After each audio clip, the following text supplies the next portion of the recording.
The Reading Lantern presents Middlemarch, Book 4 by George Eliot. Book 4, Three Love Problems, Chapter 34. First Gent. Such men as this are feathers, chips, and straws, carry no weight, no force. 2d Gent. But levity is causal too, and makes the sum of weight. For power finds its place in lack of power. Advance is cession, and the driven ship may run aground because the helmsman's thought lacked force to balance opposites. It was on a morning of May that Peter Featherstone was buried. In the prosaic neighborhood of Middlemarch, May was not always warm and sunny, and on this particular morning a chill wind was blowing the blossoms from the surrounding gardens on to the green mounds of Lowick churchyard. Swiftly moving clouds only now and then allowed a gleam to light up any object, whether ugly or beautiful, that happened to stand within its golden shower. In the churchyard the objects were remarkably various, for there was a little country crowd waiting to see the funeral. The news had spread that it was to be a big burying. The old gentleman had left written directions about everything and meant to have a funeral beyond his betters. This was true, for old Featherstone had not been a harpagon, whose passions had all been devoured by the ever-lean and ever-hungry passion of saving, and who would drive a bargain with his undertaker beforehand. He loved money, but he also loved to spend it in gratifying his peculiar tastes, and perhaps he loved it best of all as a means of making others feel his power more or less uncomfortably. If anyone will here contend that there must have been traits of goodness in old Featherstone, I will not presume to deny this, but I must observe that goodness is of a modest nature, easily discouraged, and when much privacy, elbowed in early life by unabashed vices, is apt to retire into extreme privacy, so that it is more easily believed in by those who construct a selfish old gentleman theoretically, than by those who form the narrower judgments based on his personal acquaintance. In any case, he had been bent on having a handsome funeral, and on having persons bid to it who would rather have stayed at home. He had even desired that female relatives should follow him to the grave, and poor sister Martha had taken a difficult journey for this purpose from the Chalky Flats. She and Jane would have been altogether cheered, in a tearful manner, by this sign that a brother who disliked seeing them while he was living had been prospectively fond of their presence when he should have become a testator, if the sign had not been made equivocal by being extended to Mrs. Vincey, whose expense in handsome crape seemed to imply the most presumptuous hopes, aggravated by a bloom of complexion which told pretty plainly that she was not a blood relation, but of that generally objectionable class called wife's kin. We are all of us imaginative in some form or other, for images are the brood of desire, and poor old Featherstone, who laughed much at the way in which others cajoled themselves, did not escape the fellowship of illusion. In writing the program for his burial, he certainly did not make clear to himself that his pleasure in the little drama of which it formed a part was confined to anticipation. In chuckling over the vexations he could inflict by the rigid clutch of his dead hand, he inevitably mingled his consciousness with that livid, stagnant presence, and so far as he was preoccupied with a future life, it was with one of gratification inside his coffin. Thus old Featherstone was imaginative, after his fashion. However, the 3 mourning coaches were filled according to the written orders of the deceased. There were pall-bearers on horseback, with the richest scarfs and hatbands, and even the underbearers had trappings of woe which were of a good, well-priced quality. The black procession, when dismounted, looked the larger for the smallness of the churchyard.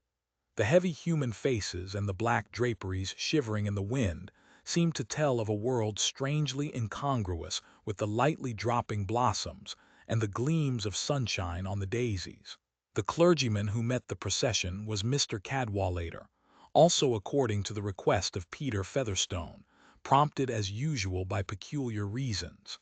Having a contempt for curates, whom he always called understrappers, he was resolved to be buried by a beneficed clergyman. Mr. Casaubon was out of the question, not merely because he declined duty of this sort, but because Featherstone had an especial dislike to him as the rector of his own parish, who had a lien on the land in the shape of tithe. also as the deliverer of morning sermons, which the old man, being in his pew and not at all sleepy, had been obliged to sit through with an inward snarl. He had an objection to a parson stuck up above his head preaching to him. But his relations with Mr. Cadwallader had been of a different kind. The trout stream which ran through Mr. Casaubon's land took its course through Featherstone's also, so that Mr. Cadwallader was a parson who had to ask a favor instead of preaching.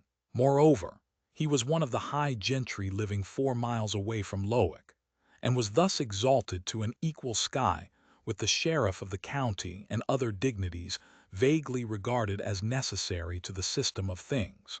There would be a satisfaction in being buried by Mr. Cadwallader, whose very name offered a fine opportunity for pronouncing wrongly if you liked. This distinction conferred on the rector of Tipton and Freshitt was the reason why Mrs. Cadwallader made one of the group that watched old Featherstone's funeral from an upper window of the manor. She was not fond of visiting that house, but she liked, as she said, to see collections of strange animals such as there would be at this funeral, and she had persuaded Sir James and the young Lady Chetham to drive the rector and herself to Lowick in order that the visit might be altogether pleasant. "I will go anywhere with you, Mrs. Cadwallader," Celia had said, "but I don't like funerals." "Oh, my dear, when you have a clergyman in your family you must accommodate your tastes. I did that very early. When I married Humphrey I made up my mind to like sermons, and I set out by liking the end very much. That soon spread to the middle and the beginning, because I couldn't have the end without them." "No, to be sure not," said the Dowager Lady Chetham with stately emphasis. The upper window from which the funeral could be well seen was in the room occupied by Mr. Casaubon when he had been forbidden to work. But he had resumed nearly his habitual style of life now, in spite of warnings and prescriptions, and after politely welcoming, Mrs. Cadwallader had slipped again into the library to chew a cud of erudite mistake about Cush and Mizraim. But for her visitors Dorothea too might have been shut up in the library, and would not have witnessed this scene of old Featherstone's funeral, which, aloof as it seemed to be from the tenor of her life, always afterwards came back to her at the touch of certain sensitive points in memory, just as the vision of St. Peter's at Rome was inwoven with moods of despondency.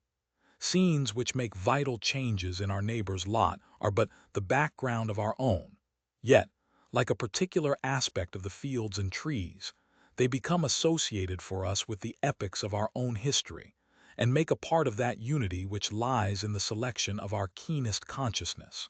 The dream-like association of something alien and ill understood with the deepest secrets of her experience seemed to mirror that sense of loneliness which was due to the very ardor of Dorothea's nature. The country gentry of old time lived in a rarefied social air. Dotted apart on their stations up the mountain, they looked down with imperfect discrimination on the belts of thicker life below. And Dorothea was not at ease in the perspective and chilliness of that height. "I shall not look any more," said Celia, after the train had entered the church, placing herself a little behind her husband's elbow so that she could slyly touch his coat with her cheek. "I dare say Dodo likes it. She is fond of melancholy things and ugly people." "I am fond of knowing something about the people I live among," said Dorothea, who had been watching everything with the interest of a monk on his holiday tour. "It seems to me we know nothing of our neighbors, unless they are cottagers. One is constantly wondering what sort of lives other people lead, and how they take things. I am quite obliged to Mrs. Cadwallader for coming and calling me out of the library." "Quite right to feel obliged to me," said Mrs. Cadwallader. "Your rich Lowick farmers are as curious as any buffaloes or bisons, and I dare say you don't half see them at church. They are quite different from your uncle's tenants or Sir James's, monsters, farmers without landlords. One can't tell how to class them." "Most of these followers are not Lowick people," said Sir James. "I suppose they are legatees from a distance, or from Middlemarch. Lovegood tells me the old fellow has left a good deal of money as well as land. Think of that now, when so many younger sons can't dine at their own expense," said Mrs. Cadwallader. "Ah," turning round at the sound of the opening door, "here is Mr. Brooke. I felt that we were incomplete before, and here is the explanation. You are come to see this odd funeral, of course. No, I came to look after Casaubon, to see how he goes on, you know, and to bring a little news, my dear, said Mr. Brooke, nodding at Dorothea as she came towards him. I looked into the library and I saw Casaubon over his books. I told him it wouldn't do. I said, this will never do, you know, think of your wife, Casaubon. And he promised me to come up. I didn't tell him my news. I said he must come up. Ah, now they are coming out of church, Mrs. Cadwallader exclaimed. Dear me, what a wonderfully mixed set. Mr. Lydgate as doctor, I suppose. But that is really a good-looking woman, and the fair young man must be her son. Who are they, Sir James, do you know? I see Vincey, the mayor of Middlemarch. They are probably his wife and son, said Sir James, looking interrogatively at Mr. Brooke, who nodded and said, yes, a very decent family, a very good fellow is Vincey. A credit to the manufacturing interest. You have seen him at my house, you know. Ah, yes, one of your secret committee, said Mrs. Cadwallader provokingly. A coursing fellow, though, said Sir James with a fox-hunter's disgust, and one of those who suck the life out of the wretched handloom weavers in Tipton and Freshet. That is how his family looks so fair and sleek, said Mrs. Cadwallader. Those dark, purple-faced people are an excellent foil. Dear me, they are like a set of jugs. Do look at Humphrey. One might fancy him an ugly archangel towering above them in his white surplice. It's a solemn thing, though, a funeral, said Mr. Brooke, if you take it in that light, you know. But I am not taking it in that light. I can't wear my solemnity too often, else it will go to rags. It was time the old man died, and none of these people are sorry. How piteous, said Dorothea. This funeral seems to me the most dismal thing I ever saw. It is a blot on the morning. I cannot bear to think that anyone should die and leave no love behind. She was going to say more, but she saw her husband enter and seat himself a little in the background. The difference his presence made to her was not always a happy one. She felt that he often inwardly objected to her speech. Positively, exclaimed Mrs. Cadwallader, there is a new face come out from behind that broad man queerer than any of them. A little round head with bulging eyes, a sort of frog face, do look. He must be of another blood, I think. Let me see, said Celia, with awakened curiosity, standing behind Mrs. Cadwallader and leaning forward over her head. Oh, what an odd face! Then, with a quick change to another sort of surprised expression, she added, why, Dodo, you never told me that Mr. Ladislaw was come again. Dorothea felt a shock of alarm. Everyone noticed her sudden paleness as she looked up immediately at her uncle, while Mr. Casaubon looked at her. He came with me, you know. He is my guest, puts up with me at the Grange, said Mr. Brooke in his easiest tone, nodding at Dorothea as if the announcement were just what she might have expected. And we have brought the picture at the top of the carriage. I knew you would be pleased with the surprise, Casaubon. There you are to the very life, as Aquinas, you know. Quite the right sort of thing. And you will hear young Ladislaw talk about it. He talks uncommonly well, points out this, that, and the other. Knows art and everything of that kind, companionable, you know, is up with you in any track, what I've been wanting a long while. Mr. Casaubon bowed with cold politeness, mastering his irritation, but only so far as to be silent. He remembered Will's letter quite as well as Dorothea did. He had noticed that it was not among the letters which had been reserved for him on his recovery, and secretly concluding that Dorothea had sent word to Will not to come to Lowick, he had shrunk with proud sensitiveness from ever recurring to the subject. He now inferred that she had asked her uncle to invite Will to the Grange, and she felt it impossible at that moment to enter into any explanation. Mrs. Cadwallader's eyes, diverted from the churchyard, saw a good deal of dumb show which was not so intelligible to her as she could have desired, and could not repress the question, who is Mr. Ladislaw? A young relative of Mr. Casaubon's, said Sir James promptly. His good nature often made him quick and clear-seeing in personal matters, and he had divined from Dorothea's glance at her husband that there was some alarm in her mind. A very nice young fellow. Casaubon has done everything for him, explained Mr. Brooke. He repays your expense in him, Casaubon," he went on, nodding encouragingly. "I hope he will stay with me a long while and we shall make something of my documents. I have plenty of ideas and facts, you know, and I can see he is just the man to put them into shape, remembers what the right quotations are, omni celit punctum and that sort of thing, gives subjects a kind of turn. I invited him some time ago when you were ill, Casaubon. Dorothea said you couldn't have anybody in the house, you know, and she asked me to write. Poor Dorothea felt that every word of her uncle's was about as pleasant as a grain of sand in the eye to Mr. Casaubon. It would be altogether unfitting now to explain that she had not wished her uncle to invite Will Ladislaw. She could not in the least make clear to herself the reasons for her husband's dislike to his presence, a dislike painfully impressed on her by the scene in the library. But she felt the unbecomingness of saying anything that might convey a notion of it to others. Mr. Casaubon, indeed, had not thoroughly represented those mixed reasons to himself, irritated feeling with him, as with all of us, seeking rather for justification than for self-knowledge.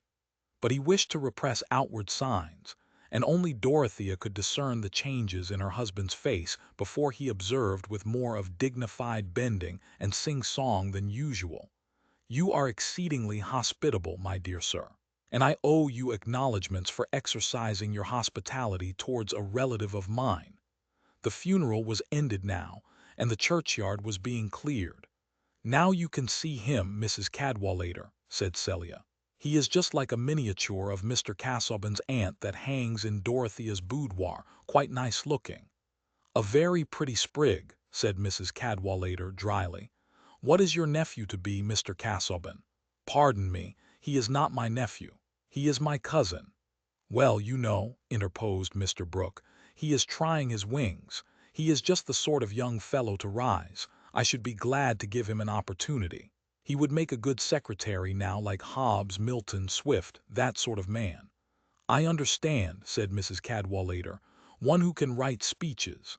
"I'll fetch him in now, Casaubon," said Mr. Brooke. "He wouldn't come in till I had announced him, you know. And we'll go down and look at the picture. There you are to the life, a deep subtle sort of thinker with his forefinger on the page, while Saint Bonaventure or somebody else, rather fat and florid, is looking up at the Trinity. Everything is symbolical, you know, the higher style of art. I like that up to a certain point, but not too far. It's rather straining to keep up with, you know. But you are at home in that, Casaubon. And your painter's flesh is good, solidity, transparency, everything of that sort. I went into that a great deal at one time. However, I'll go and fetch Ladislaw." Chapter 35. Non, je n'y comprends pas de plus charmant plaisir que de voir des héritiers une troupe, affligée la maintien interdit, et la main allongée, lire un long testament ou pales, et tenez on leur laisse un bonsoir avec un paille de nez, pour voir au natural leur tristesse profonde G reviendrais, G croix, express de l'autre monde. Regnard. Le Légataire universal. When the animals entered the ark in pairs, one may imagine that allied species made much private remark on each other, and were tempted to think that so many forms feeding on the same store of fodder were eminently superfluous, as tending to diminish the rations. I fear the part played by the vultures on that occasion would be too painful for art to represent, those birds being disadvantageously naked about the gullet, and apparently without rites and ceremonies. The same sort of temptation befell the Christian carnivora who formed Peter Featherstone's funeral procession, most of them having their minds bent on a limited store which each would have liked to get the most of. The long-recognized blood relations and connections by marriage made already a goodly number, which, multiplied by possibilities, presented a fine range for jealous conjecture and pathetic hopefulness. Jealousy of the Vinceys had created a fellowship in hostility among all persons of the Featherstone blood, so that in the absence of any decided indication that one of themselves was to have more than the rest, the dread lest that long-legged Fred Vincey should have the land was necessarily dominant, though it left abundant feeling and leisure for vaguer jealousies, such as were entertained towards Mary Garth. Solomon found time to reflect that Jonah was undeserving, and Jonah to abuse Solomon as greedy. Jane, the elder sister, held that Martha's children ought not to expect so much as the young Walls, and Martha, more lax on the subject of primogeniture, was sorry to think that Jane was so having. These nearest of kin were naturally impressed with the unreasonableness of expectations in cousins and second cousins, and used their arithmetic in reckoning the large sums that small legacies might mount to if there were too many of them. 2 cousins were present to hear the will, and a second cousin besides Mr. Trumbull. This second cousin was a Middlemarch mercer of polite manners and superfluous aspirates. The 2 cousins were elderly men from Brassing, one of them conscious of claims on the score of inconvenient expense, sustained by him in presence of oysters and other eatables to his rich cousin Peter, the other entirely saturnine, leaning his hands and chin on a stick, and conscious of claims based on no narrow performance but on merit generally. Both blameless citizens of Brassing, who wished that Jonah Featherstone did not live there. The wit of a family is usually best received among strangers. Why, Trumbull himself is pretty sure of 500, that you may depend. I shouldn't wonder if my brother promised him, said Solomon, musing aloud with his sisters the evening before the funeral. Dear, dear, said poor sister Martha, whose imagination of hundreds had been habitually narrowed to the amount of her unpaid rent. But in the morning all the ordinary currents of conjecture were disturbed by the presence of a strange mourner who had plashed among them as if from the moon. This was the stranger described by Mrs. Cadwallader as frog-faced, a man perhaps about 2 or 3 and 30, whose prominent eyes, thin-lipped, downward-curved mouth, and hair sleekly brushed away from a forehead that sank suddenly above the ridge of the eyebrows, certainly gave his face a batrachian unchangeableness of expression. Here clearly was a new legatee, else why was he bidden as a mourner? Here were new possibilities, raising a new uncertainty, which almost checked remark in the morning coaches. We are all humiliated by the sudden discovery of a fact which has existed very comfortably, and perhaps been staring at us in private, while we have been making up our world entirely without it. No one had seen this questionable stranger before except Mary Garth, and she knew nothing more of him than that he had twice been to Stone Court when Mr. Featherstone was downstairs, and had sat alone with him for several hours.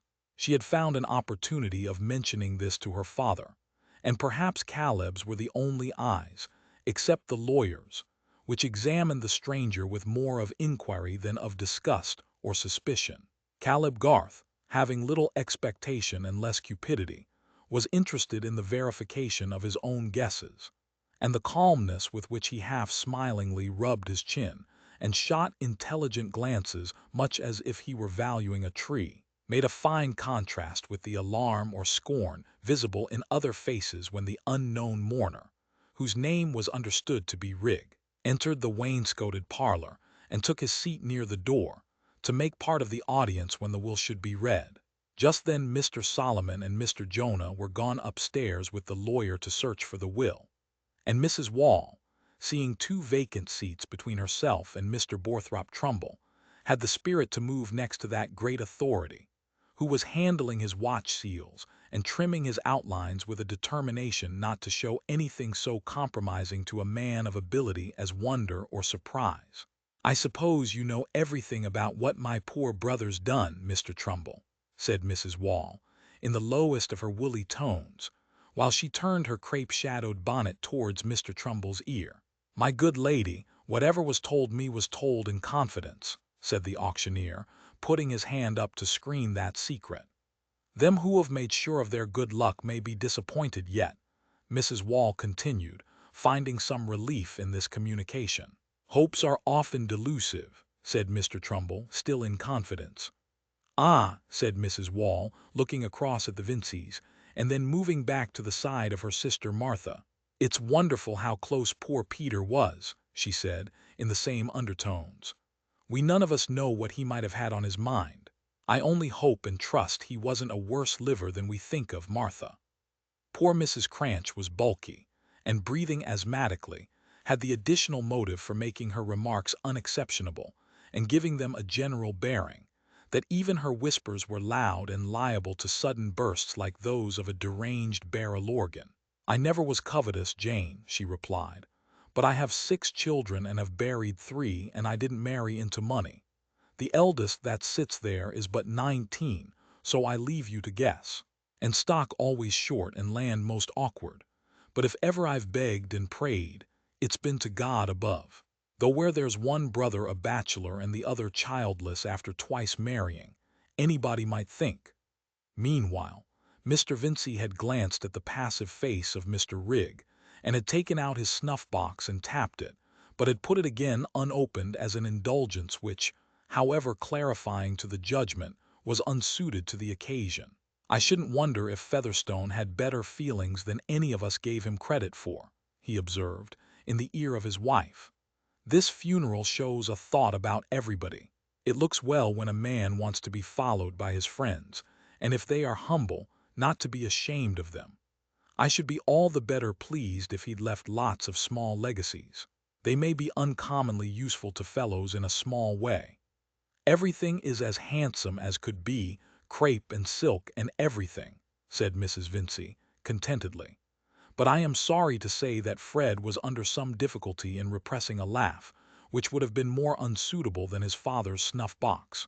Fred had overheard Mr. Jonah suggesting something about a love-child, and with this thought in his mind, the stranger's face, which happened to be opposite him, affected him too ludicrously. Mary Garth, discerning his distress in the twitchings of his mouth and his recourse to a cough, came cleverly to his rescue by asking him to change seats with her, so that he got into a shadowy corner. Fred was feeling as good-naturedly as possible towards everybody, including Rigg, and having some relenting towards all these people who were less lucky than he was aware of being himself. He would not for the world have behaved amiss. Still, it was particularly easy to laugh. But the entrance of the lawyer and the 2 brothers drew everyone's attention. The lawyer was Mr. Standish, and he had come to Stone Court this morning, believing that he knew thoroughly well who would be pleased and who disappointed before the day was over. The will he expected to read was the last of 3 which he had drawn up for Mr. Featherstone. Mr. Standish was not a man who varied his manners. He behaved with the same deep-voiced, off-hand civility to everybody, as if he saw no difference in them, and talked chiefly of the hay crop, which would be very fine by God, of the last bulletins concerning the king, and of the Duke of Clarence, who was a sailor every inch of him, and just the man to rule over an island like Britain. Old Featherstone had often reflected, as he sat looking at the fire, that Standish would be surprised some day. It is true that if he had done as he liked at the last, and burnt the will drawn up by another lawyer, he would not have secured that minor end. Still he had had his pleasure in ruminating on it. And certainly Mr. Standish was surprised, but not at all sorry. On the contrary, he rather enjoyed the zest of a little curiosity in his own mind, which the discovery of a second will added to the prospective amazement on the part of the Featherstone family. As to the sentiments of Solomon and Jonah, they were held in utter suspense. It seemed to them that the old will would have a certain validity, and that there might be such an interlacement of poor Peter's former and latter intentions as to create endless lawing before anybody came by their own, an inconvenience which would have at least the advantage of going all round. Hence the brothers showed a thoroughly neutral gravity as they re-entered with Mr. Standish. But Solomon took out his white handkerchief again with a sense that in any case there would be affecting passages, and crying at funerals, however dry, was customarily served up in lawn. Perhaps the person who felt the most throbbing excitement at this moment was Mary Garth, in the consciousness that it was she who had virtually determined the production of this second will, which might have momentous effects on the lot of some persons present. No soul except herself knew what had passed on that final night. "The will I hold in my hand," said Mr. Standish, who, seated at the table in the middle of the room, took his time about everything, including the coughs with which he showed a disposition to clear his voice, "was drawn up by myself and executed by our deceased friend on the 9th of August, 1825. But I find that there is a subsequent instrument hitherto unknown to me, bearing date the 20th of July, 1826, hardly a year later than the previous one. And there is farther, I see. Mr. Standish was cautiously traveling over the document with his spectacles. A codicil to this latter will, bearing date March 1, 1828. "Dear, dear," said Sister Martha, not meaning to be audible but driven to some articulation under this pressure of dates. "I shall begin by reading the earlier will," continued Mr. Standish, "since such, as appears by his not having destroyed the document, was the intention of the deceased." The preamble was felt to be rather long, and several besides Solomon shook their heads pathetically, looking on the ground. All eyes avoided meeting other eyes, and were chiefly fixed either on the spots in the tablecloth or on Mr. Standish's bald head, excepting Mary Garth's. When all the rest were trying to look nowhere in particular, it was safe for her to look at them, and at the sound of the first give and bequeath, she could see all complexions changing subtly, as if some faint vibration were passing through them, save that of Mr. Rigg. He sat in unaltered calm, and, in fact, the company, preoccupied with more important problems, and with the complication of listening to bequests which might or might not be revoked, had ceased to think of him. Fred blushed, and Mr. Vincey found it impossible to do without his snuff-box in his hand, though he kept it closed. The small bequests came first, and even the recollection that there was another will and that poor Peter might have thought better of it, could not quell the rising disgust and indignation. One likes to be done well by in every tense, past, present, and future.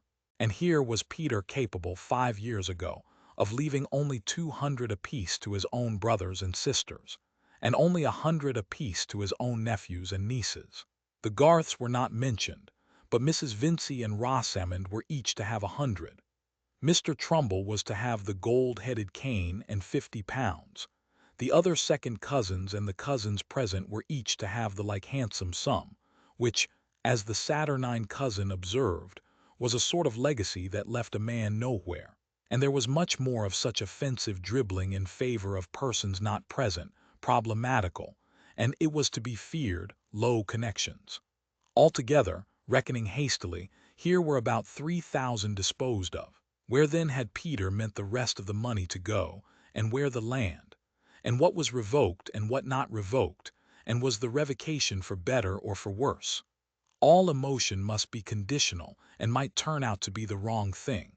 The men were strong enough to bear up and keep quiet under this confused suspense, some letting their lower lip fall, others pursing it up, according to the habit of their muscles. But Jane and Martha sank under the rush of questions, and began to cry, poor Mrs. Cranch being half moved with the consolation of getting any hundreds at all without working for them, and half aware that her share was scanty, whereas Mrs. Wall's mind was entirely flooded with the sense of being an own sister and getting little, while somebody else was to have much. The general expectation now was that the much would fall to Fred Vincey, but the Vinceys themselves were surprised when £10,000 in specified investments were declared to be bequeathed to him. Was the land coming too? Fred bit his lips. It was difficult to help smiling, and Mrs. Vincey felt herself the happiest of women, possible revocation shrinking out of sight in this dazzling vision.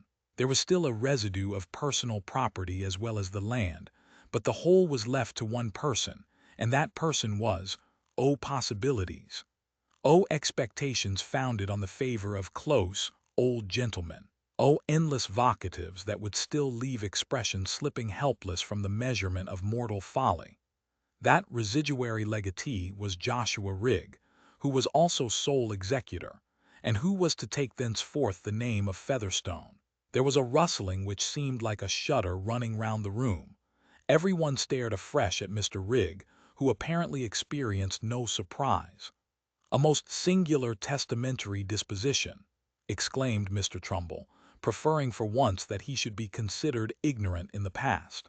"But there is a second will, there is a further document. We have not yet heard the final wishes of the deceased." Mary Garth was feeling that what they had yet to hear were not the final wishes.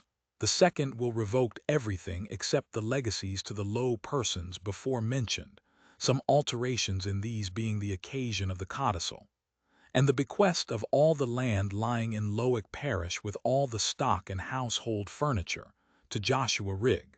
The residue of the property was to be devoted to the erection and endowment of almshouses for old men, to be called Featherstone's almshouses, and to be built on a piece of land near Middlemarch already bought for the purpose by the testator, he wishing, so the document declared, to please God Almighty.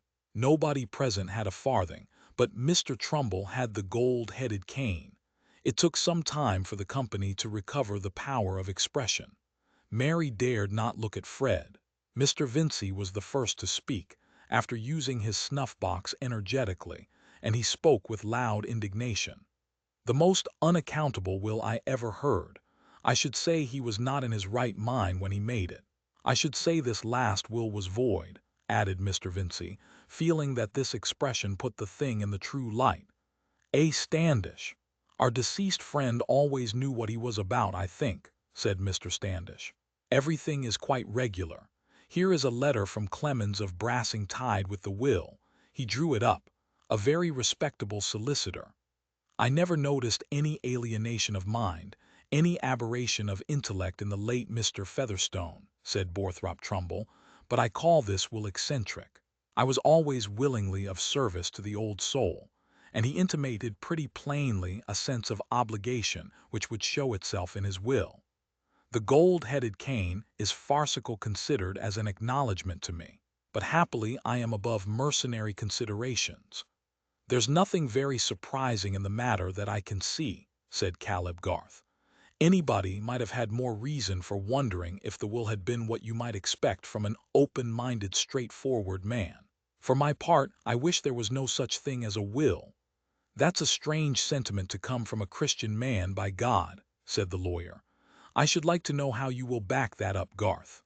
Oh, said Caleb, leaning forward, adjusting his fingertips with nicety and looking meditatively on the ground. It always seemed to him that words were the hardest part of business. But here Mr. Jonah Featherstone made himself heard. Well, he always was a fine hypocrite, was my brother Peter, but this will cuts out everything. If I'd known, a wagon and 6 horses shouldn't have drawn me from Brassing. I'll put a white hat and drab coat on tomorrow. Dear, dear, wept Mrs. Cranch, and we've been at the expense of traveling, and that poor lad sitting idle here so long. It's the first time I ever heard my brother Peter was so wishful to please God Almighty.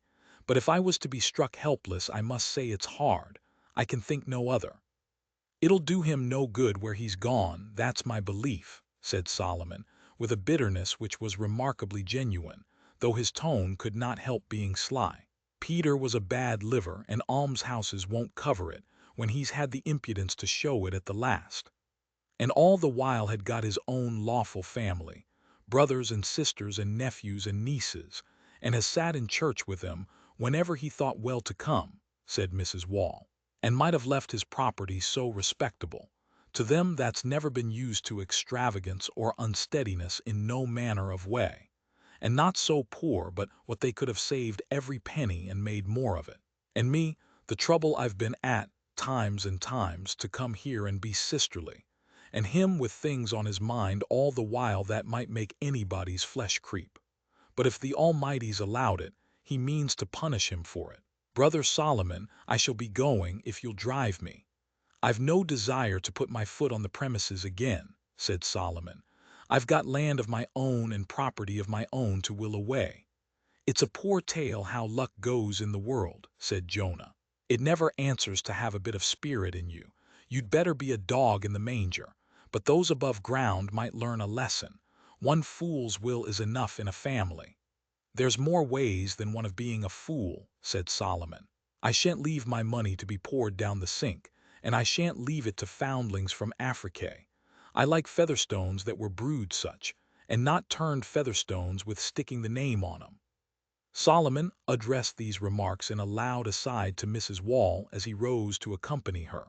Brother Jonah felt himself capable of much more stinging wit than this, but he reflected that there was no use in offending the new proprietor of Stone Court, until you were certain that he was quite without intentions of hospitality towards witty men whose name he was about to bear.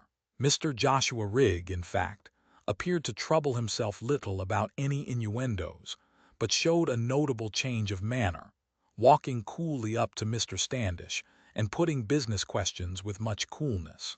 He had a high chirping voice and a vile accent. Fred, whom he no longer moved to laughter, thought him the lowest monster he had ever seen, but Fred was feeling rather sick. The Middlemarch mercer waited for an opportunity of engaging Mr. Rigg in conversation.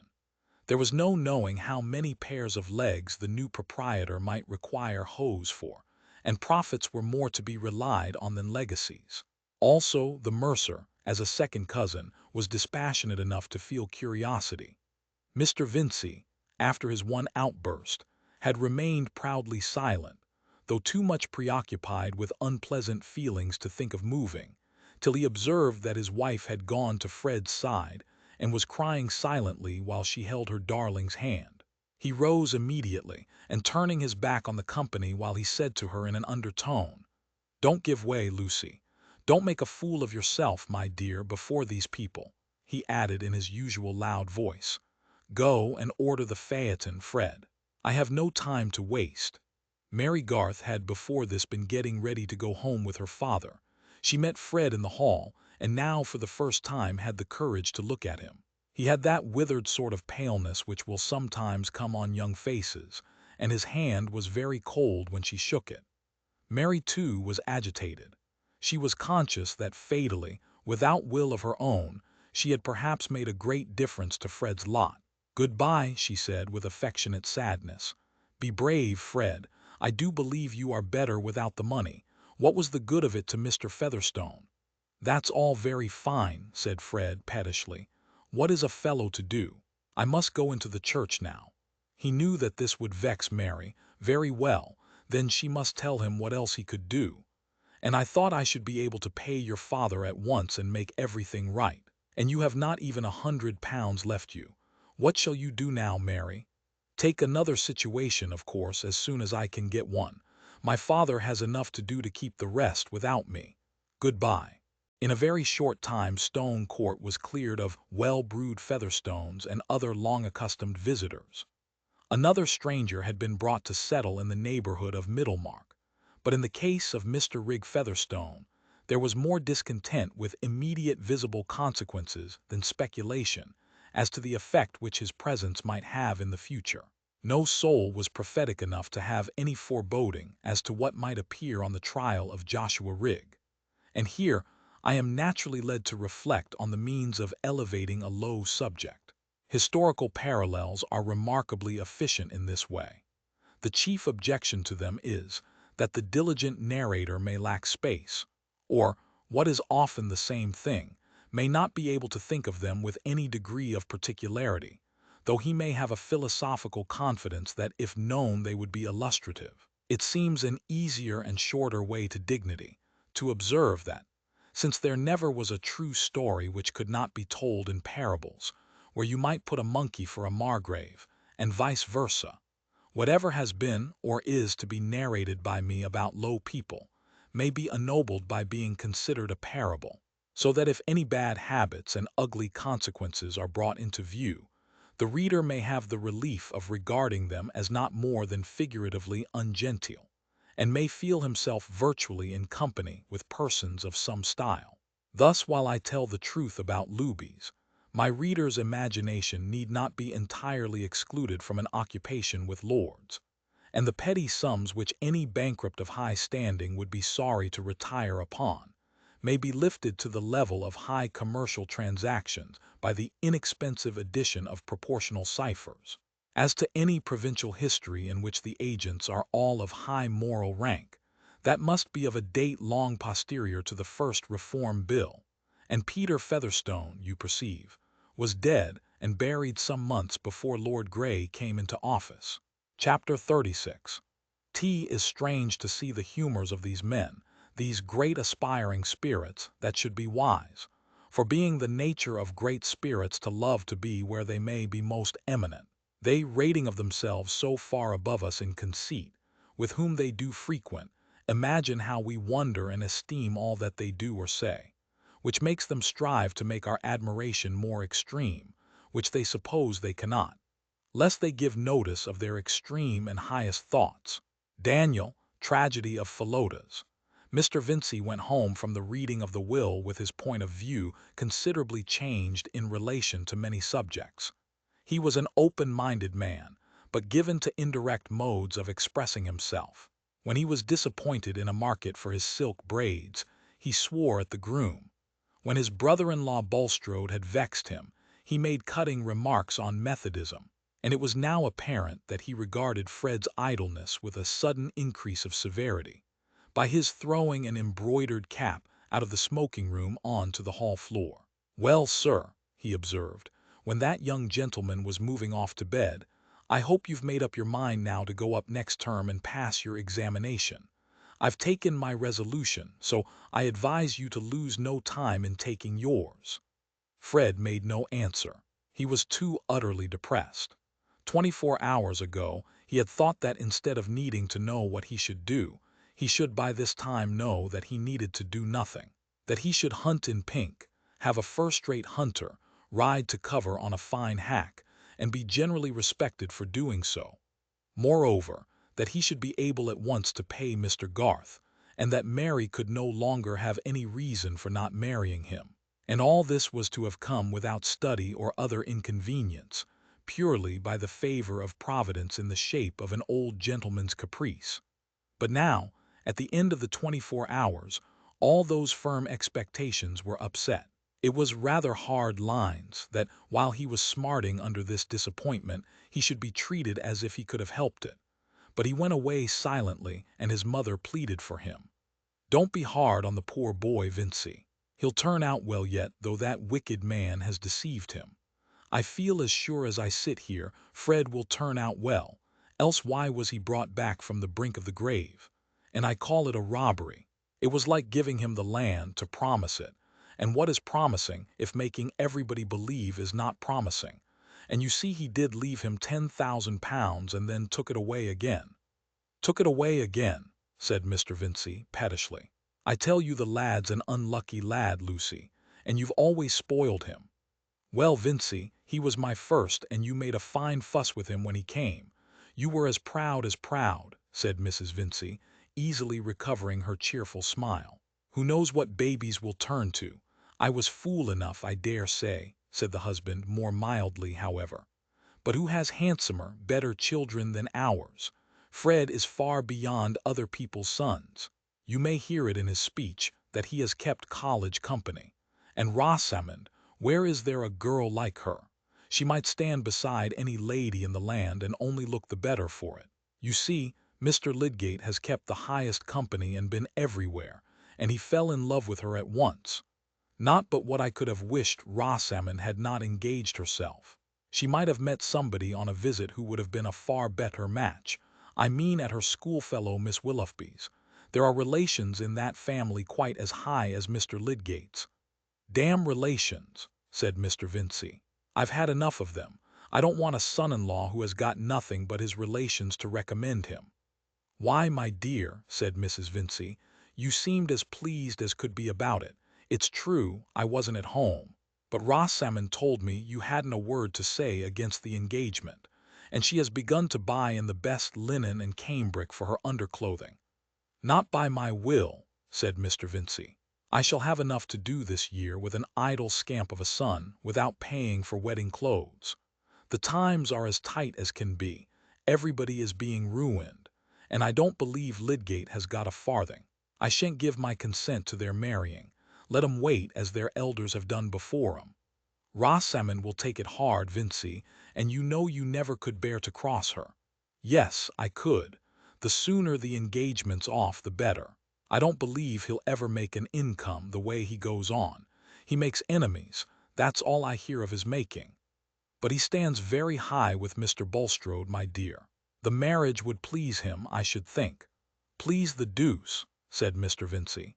"Bulstrode won't pay for their keep, and if Lydgate thinks I'm going to give money for them to set up housekeeping, he's mistaken, that's all. I expect I shall have to put down my horses soon. You'd better tell Rosie what I say." This was a not infrequent procedure with Mr. Vincey, to be rash in jovial assent, and on becoming subsequently conscious that he had been rash, to employ others in making the offensive retractation. However, Mrs. Vincey, who never willingly opposed her husband, lost no time the next morning in letting Rosamond know what he had said.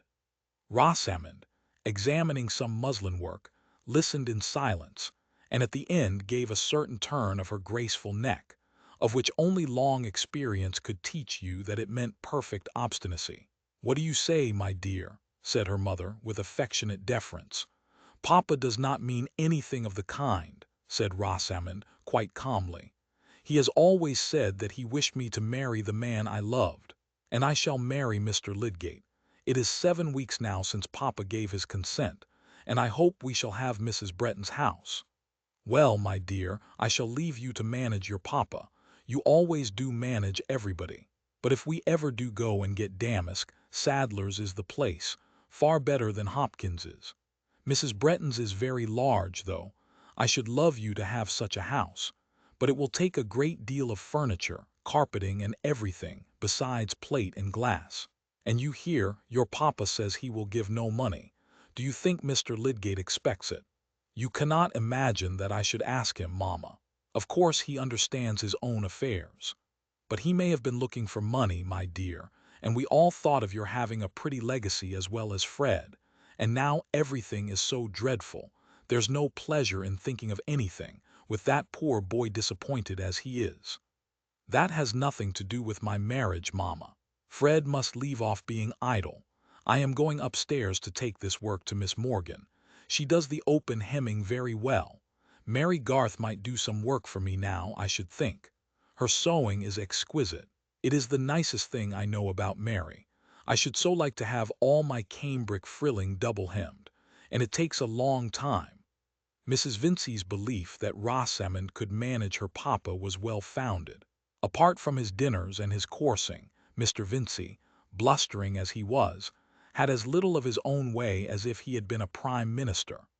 The force of circumstances was easily too much for him, as it is for most pleasure-loving florid men, and the circumstance called Rosamond was particularly forcible by means of that mild persistence which, as we know, enables a white soft living substance to make its way in spite of opposing rock. Papa was not a rock. He had no other fixity than that fixity of alternating impulses, sometimes called habit, and this was altogether unfavorable to his taking the only decisive line of conduct in relation to his daughter's engagement, namely, to inquire thoroughly into Lydgate's circumstances, declare his own inability to furnish money, and forbid alike either a speedy marriage or an engagement which must be too lengthy.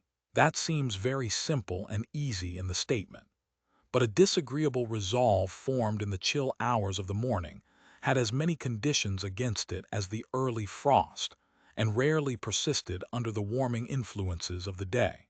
The indirect though emphatic expression of opinion to which Mr. Vincey was prone suffered much restraint in this case. Lydgate was a proud man towards whom innuendos were obviously unsafe, and throwing his hat on the floor was out of the question.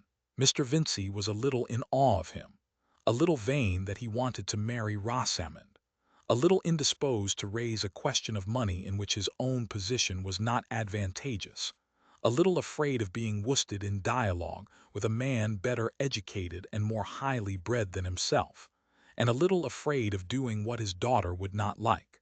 The part Mr. Vincey preferred playing was that of the generous host whom nobody criticizes. In the earlier half of the day, there was business to hinder any formal communication of an adverse resolve. In the later there was dinner, wine, whist, and general satisfaction.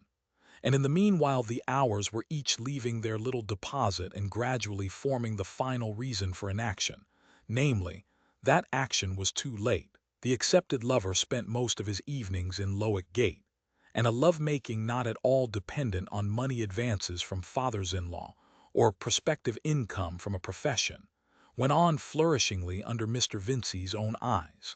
Young love-making, that gossamer web. Even the points it clings to, the things whence its subtle interlacings are swung, are scarcely perceptible. Momentary touches of fingertips, meetings of rays from blue and dark orbs, unfinished phrases, lightest changes of cheek and lip, faintest tremors.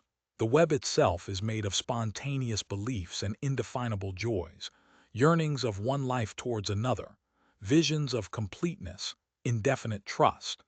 And Lydgate fell to spinning that web from his inward self with wonderful rapidity, in spite of experience supposed to be finished off with the drama of Laura, in spite, too, of medicine and biology, for the inspection of macerated muscle or of eyes presented in a dish, like Santa Lucia's, and other incidents of scientific inquiry, are observed to be less incompatible with poetic love than a native dullness or a lively addiction to the lowest prose.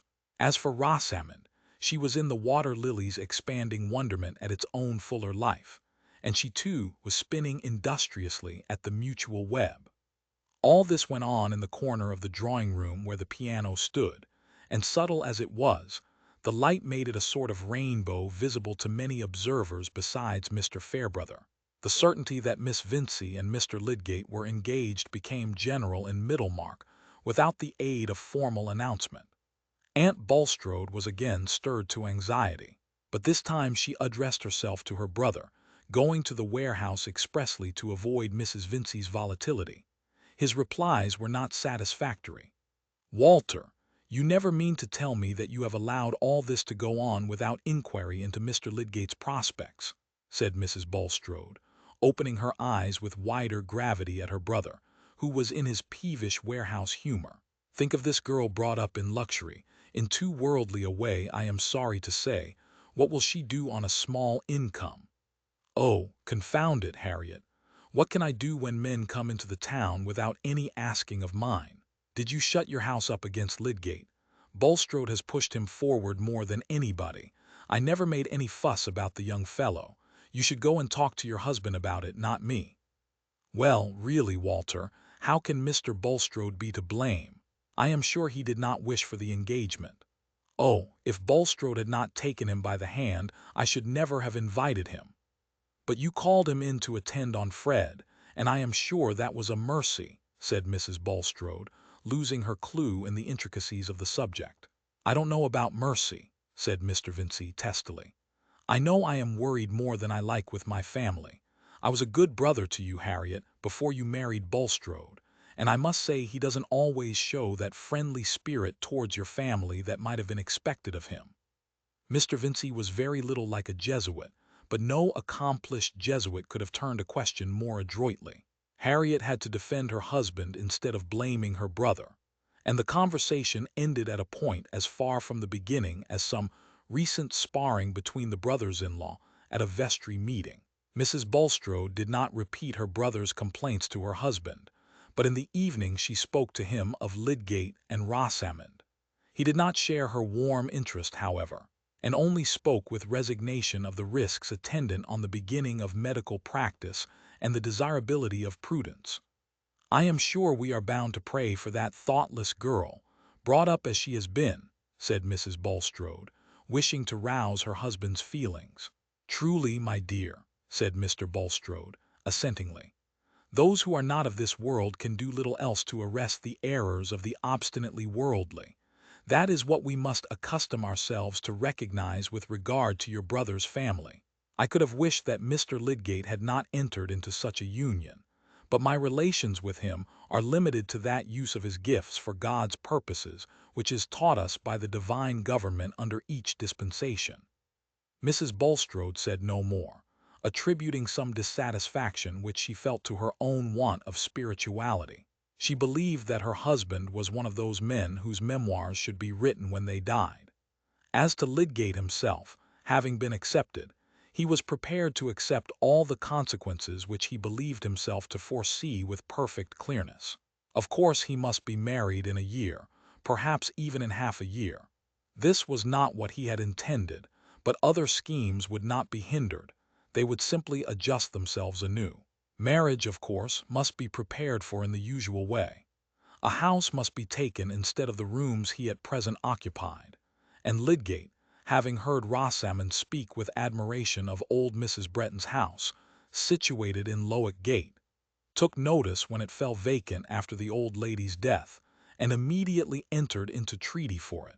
He did this in an episodic way, very much as he gave orders to his tailor for every requisite of perfect dress, without any notion of being extravagant. On the contrary, he would have despised any ostentation of expense.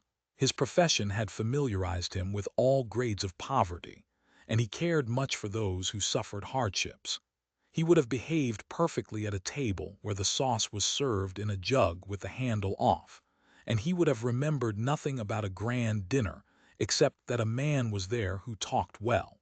But it had never occurred to him that he should live in any other than what he would have called an ordinary way, with green glasses for hock, and excellent waiting at table. In warming himself at French social theories, he had brought away no smell of scorching. We may handle even extreme opinions with impunity while our furniture, our dinner-giving, and preference for armorial bearings in our own case, link us indissolubly with the established order. And Lydgate's tendency was not towards extreme opinions. He would have liked no barefooted doctrines, being particular about his boots. He was no radical in relation to anything but medical reform and the prosecution of discovery. In the rest of practical life he walked by hereditary habit, half from that personal pride and unreflecting egoism which I have already called commonness, and half from that naivete which belonged to preoccupation with favorite ideas.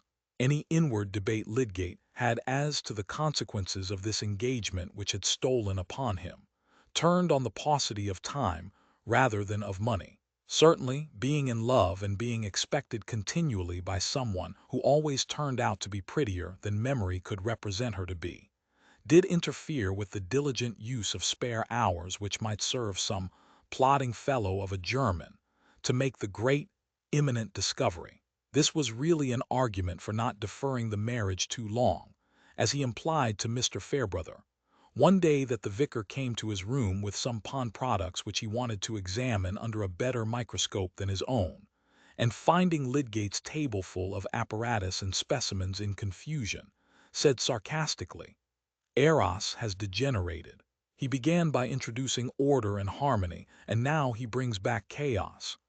"Yes, at some stages," said Lydgate, lifting his brows and smiling while he began to arrange his microscope. "But a better order will begin after." "Soon," said the vicar. "I hope so, really. This unsettled state of affairs uses up the time, and when one has notions in science, every moment is an opportunity. I feel sure that marriage must be the best thing for a man who wants to work steadily. He has everything at home then, no teasing with personal speculations. He can get calmness and freedom." "You are an enviable dog," said the vicar, "to have such a prospect, Rosamond, calmness and freedom, all to your share. Here am I with nothing but my pipe and animalcules. Now, are you ready?" Lydgate did not mention to the vicar another reason he had for wishing to shorten the period of courtship. It was rather irritating to him, even with the wine of love in his veins, to be obliged to mingle so often with the family party at the Vinceys, and to enter so much into Middlemarch gossip, protracted good cheer, whist-playing, and general futility. He had to be deferential when Mr. Vincey decided questions with trenchant ignorance, especially as to those liquors which were the best inward pickle, preserving you from the effects of bad air. Mrs. Vincey's openness and simplicity were quite unstreaked with suspicion as to the subtle offense she might give to the taste of her intended son-in-law, and altogether Lydgate had to confess to himself that he was descending a little in relation to Rosamond's family. But that exquisite creature herself suffered in the same sort of way. It was at least one delightful thought that in marrying her he could give her a much-needed transplantation. "Dear," he said to her one evening in his gentlest tone, as he sat down by her and looked closely at her face. But I must first say that he had found her alone in the drawing-room, where the great old-fashioned window, almost as large as the side of the room, was open to the summer scents of the garden at the back of the house. Her father and mother were gone to a party, and the rest were all out with the butterflies, Dear, your eyelids are red. Are they? Said Rosamond. I wonder why. It was not in her nature to pour forth wishes or grievances. They only came forth gracefully on solicitation. As if you could hide it from me, said Lydgate, laying his hand tenderly on both of hers. Don't I see a tiny drop on one of the lashes? Things trouble you and you don't tell me. That is unloving. Why should I tell you what you cannot alter? They are everyday things. Perhaps they have been a little worse lately. Family annoyances. Don't fear speaking. I guess them. Papa has been more irritable lately. Fred makes him angry, and this morning there was a fresh quarrel because Fred threatens to throw his whole education away and do something quite beneath him. And besides, Rosamond hesitated, and her cheeks were gathering a slight flush. Lydgate had never seen her in trouble since the morning of their engagement, and he had never felt so passionately towards her as at this moment. He kissed the hesitating lips gently, as if to encourage them. I feel that Papa is not quite pleased about our engagement, Rosamond continued, almost in a whisper, and he said last night that he should certainly speak to you and say it must be given up. Will you give it up? Said Lydgate with quick energy, almost angrily. I never give up anything that I choose to do, said Rosamond, recovering her calmness at the touching of this chord. God bless you, said Lydgate, kissing her again. This constancy of purpose in the right place was adorable. He went on. It is too late now for your father to say that our engagement must be given up. You are of age, and I claim you as mine. If anything is done to make you unhappy, that is a reason for hastening our marriage. An unmistakable delight shone forth from the blue eyes that met his, and the radiance seemed to light up all his future with mild sunshine. Ideal happiness, of the kind known in the Arabian Nights, in which you are invited to step from the labor and discord of the street into a paradise where everything is given to you and nothing claimed, seemed to be an affair of a few weeks' waiting, more or less. Why should we defer it? He said with ardent insistence. I have taken the house now. Everything else can soon be got ready, can it not? You will not mind about new clothes. Those can be bought afterwards. What original notions you clever men have, said Rosamond, dimpling with more thorough laughter than usual at this humorous incongruity. This is the first time I ever heard of wedding clothes being bought after marriage. But you don't mean to say you would insist on my waiting months for the sake of clothes, said Lydgate, half thinking that Rosamond was tormenting him prettily, and half fearing that she really shrank from speedy marriage. Remember, we are looking forward to a better sort of happiness even than this, being continually together, independent of others, and ordering our lives as we will. Come, dear, tell me how soon you can be altogether mine. There was a serious pleading in Lydgate's tone, as if he felt that she would be injuring him by any fantastic delays. Rosamond became serious too, and slightly meditative. In fact, she was going through many intricacies of lace edging and hosiery and petticoat tucking, in order to give an answer that would at least be approximative. 6 weeks would be ample, say so, Rosamond, insisted Lydgate, releasing her hands to put his arm gently round her. One little hand immediately went to pat her hair, while she gave her neck a meditative turn, and then said seriously, there would be the house linen and the furniture to be prepared. Still, Mamma could see to those while we were away. Yes, to be sure, we must be away a week or so. Oh, more than that, said Rosamond earnestly. She was thinking of her evening dresses for the visit to Sir Godwin Lydgate's, which she had long been secretly hoping for as a delightful employment of at least 1/4 of the honeymoon, even if she deferred her introduction to the uncle who was a doctor of divinity, also a pleasing though sober kind of rank, when sustained by blood. She looked at her lover with some wondering remonstrance as she spoke, and he readily understood that she might wish to lengthen the sweet time of double solitude. Whatever you wish, my darling, when the day is fixed. But let us take a decided course and put an end to any discomfort you may be suffering. 6 weeks, I am sure they would be ample. I could certainly hasten the work, said Rosamond. Will you, then, mention it to Papa? I think it would be better to write to him. She blushed and looked at him as the garden flowers look at us when we walk forth happily among them in the transcendent evening light. Is there not a soul beyond utterance, half nymph, half child, in those delicate petals which glow and breathe about the centers of deep color? He touched her ear and a little bit of neck under it with his lips, and they sat quite still for many minutes which flowed by them like a small gurgling brook with the kisses of the sun upon it. Rosamond thought that no one could be more in love than she was, and Lydgate thought that, after all his wild mistakes and absurd credulity, he had found perfect womanhood, felt as if already breathed upon by exquisite wedded affection such as would be bestowed by an accomplished creature, who venerated his high musings and momentous labors, and would never interfere with them, who would create order in the home and accounts with still magic, yet keep her fingers ready to touch the lute and transform life into romance at any moment, who was instructed to the true womanly limit and not a hair's breadth beyond, docile, therefore, and ready to carry out behests which came from that limit. It was plainer now than ever that his notion of remaining much longer a bachelor had been a mistake. Marriage would not be an obstruction but a furtherance. And happening the next day to accompany a patient to Brassing, he saw a dinner service there which struck him as so exactly the right thing that he bought it at once. It saved time to do these things just when you thought of them, and Lydgate hated ugly crockery. The dinner service in question was expensive, but that might be in the nature of dinner services. Furnishing was necessarily expensive, but then it had to be done only once. "It must be lovely," said Mrs. Vincey, when Lydgate mentioned his purchase with some descriptive touches. "Just what Rosie ought to have. I trust in heaven it won't be broken." "One must hire servants who will not break things," said Lydgate. Certainly, this was reasoning with an imperfect vision of sequences, but at that period there was no sort of reasoning which was not more or less sanctioned by men of science. Of course it was unnecessary to defer the mention of anything to Mamma, who did not readily take views that were not cheerful, and being a happy wife herself, had hardly any feeling but pride in her daughter's marriage. But Rosamond had good reasons for suggesting to Lydgate that Papa should be appealed to in writing.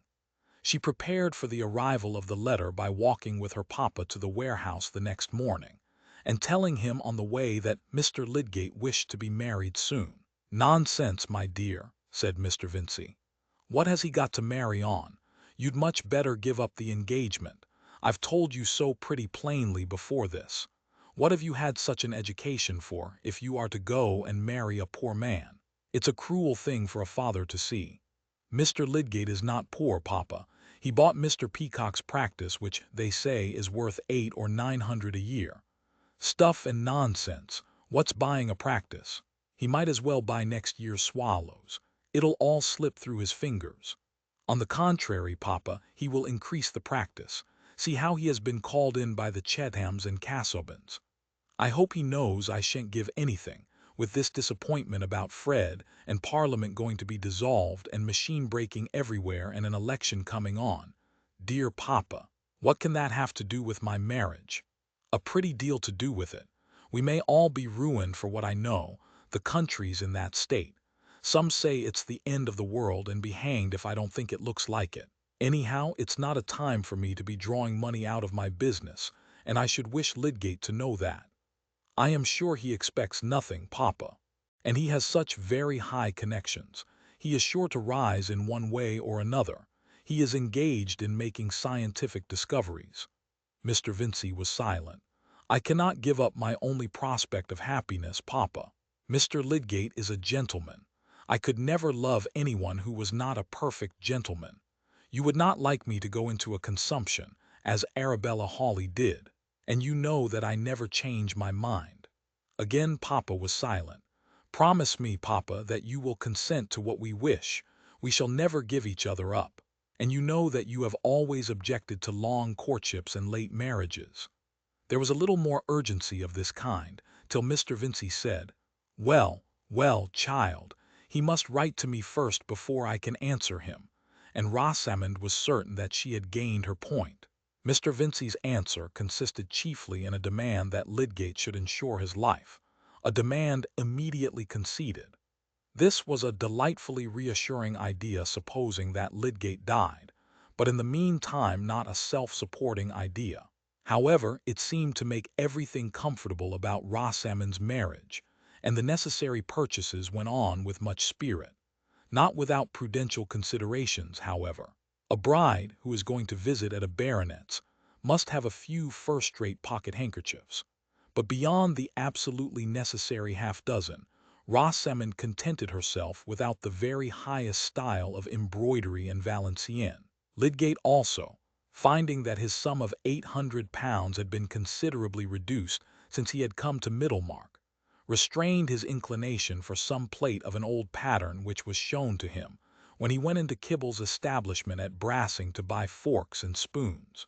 He was too proud to act as if he presupposed that Mr. Vincey would advance money to provide furniture.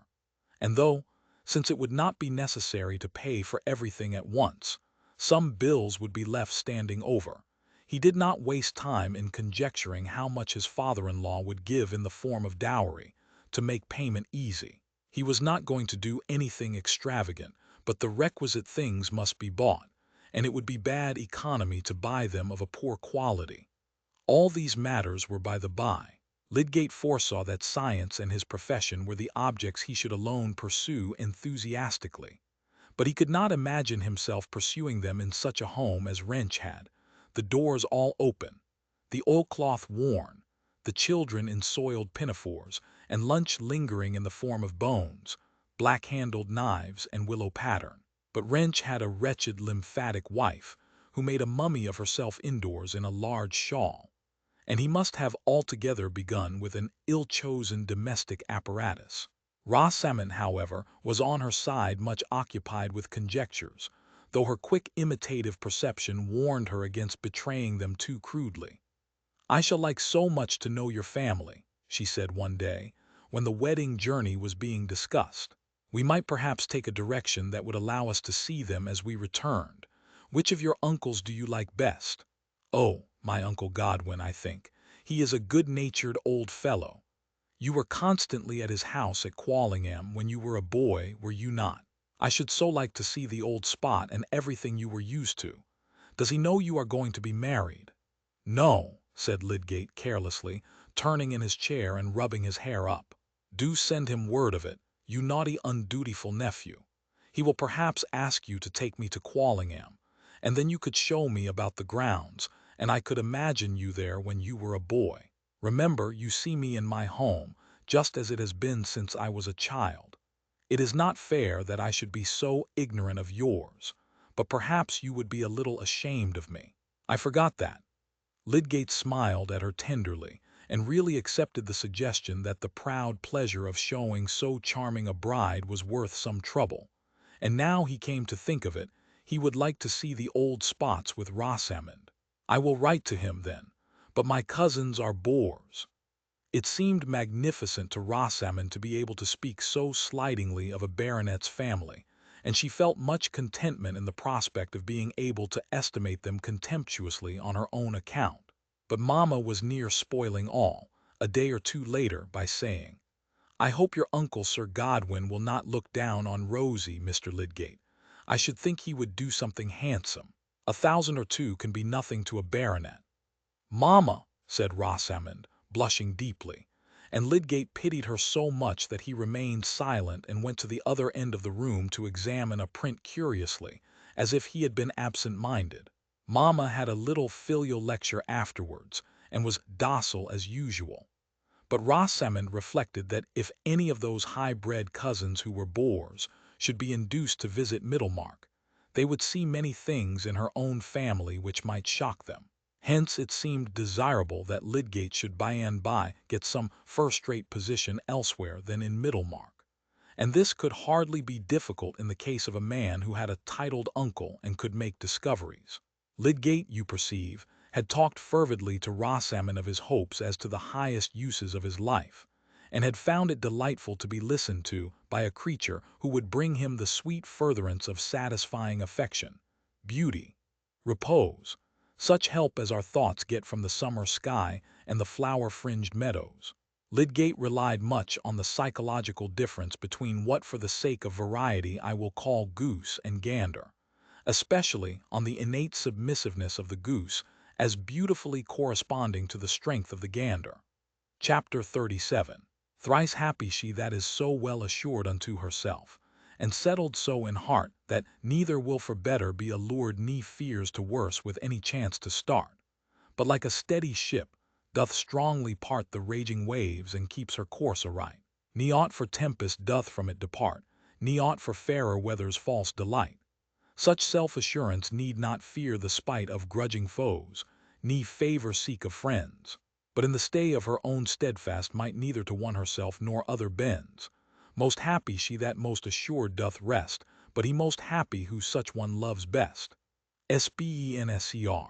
The doubt hinted by Mr. Vincey whether it were only the general election or the end of the world that was coming on, now that George the Fourth was dead, Parliament dissolved, Wellington and Peel generally depreciated, and the new king apologetic, was a feeble type of the uncertainties in provincial opinion at that time.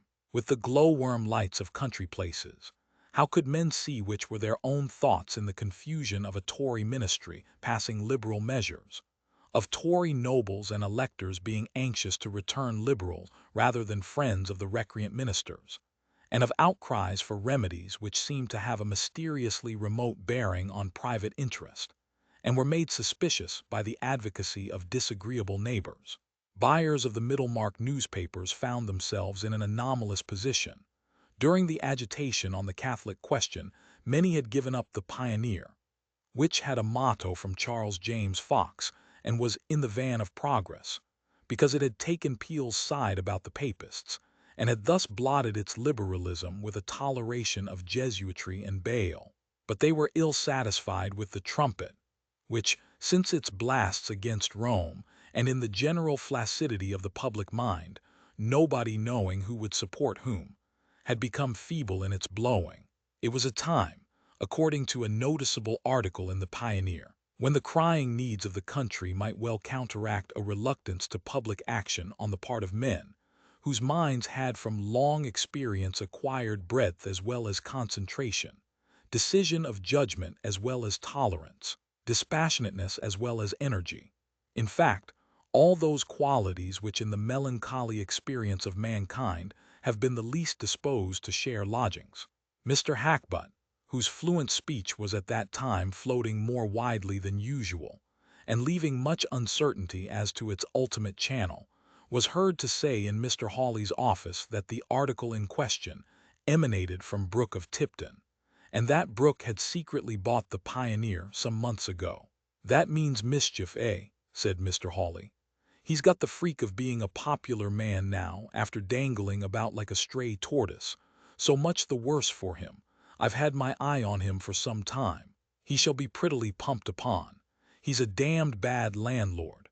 What business has an old county man to come currying favor with a low set of dark blue freemen? As to his paper, I only hope he may do the writing himself. It would be worth our paying for. I understand he has got a very brilliant young fellow to edit it, who can write the highest style of leading article, quite equal to anything in the London papers, and he means to take very high ground on reform. Let Brooke reform his Rentroll.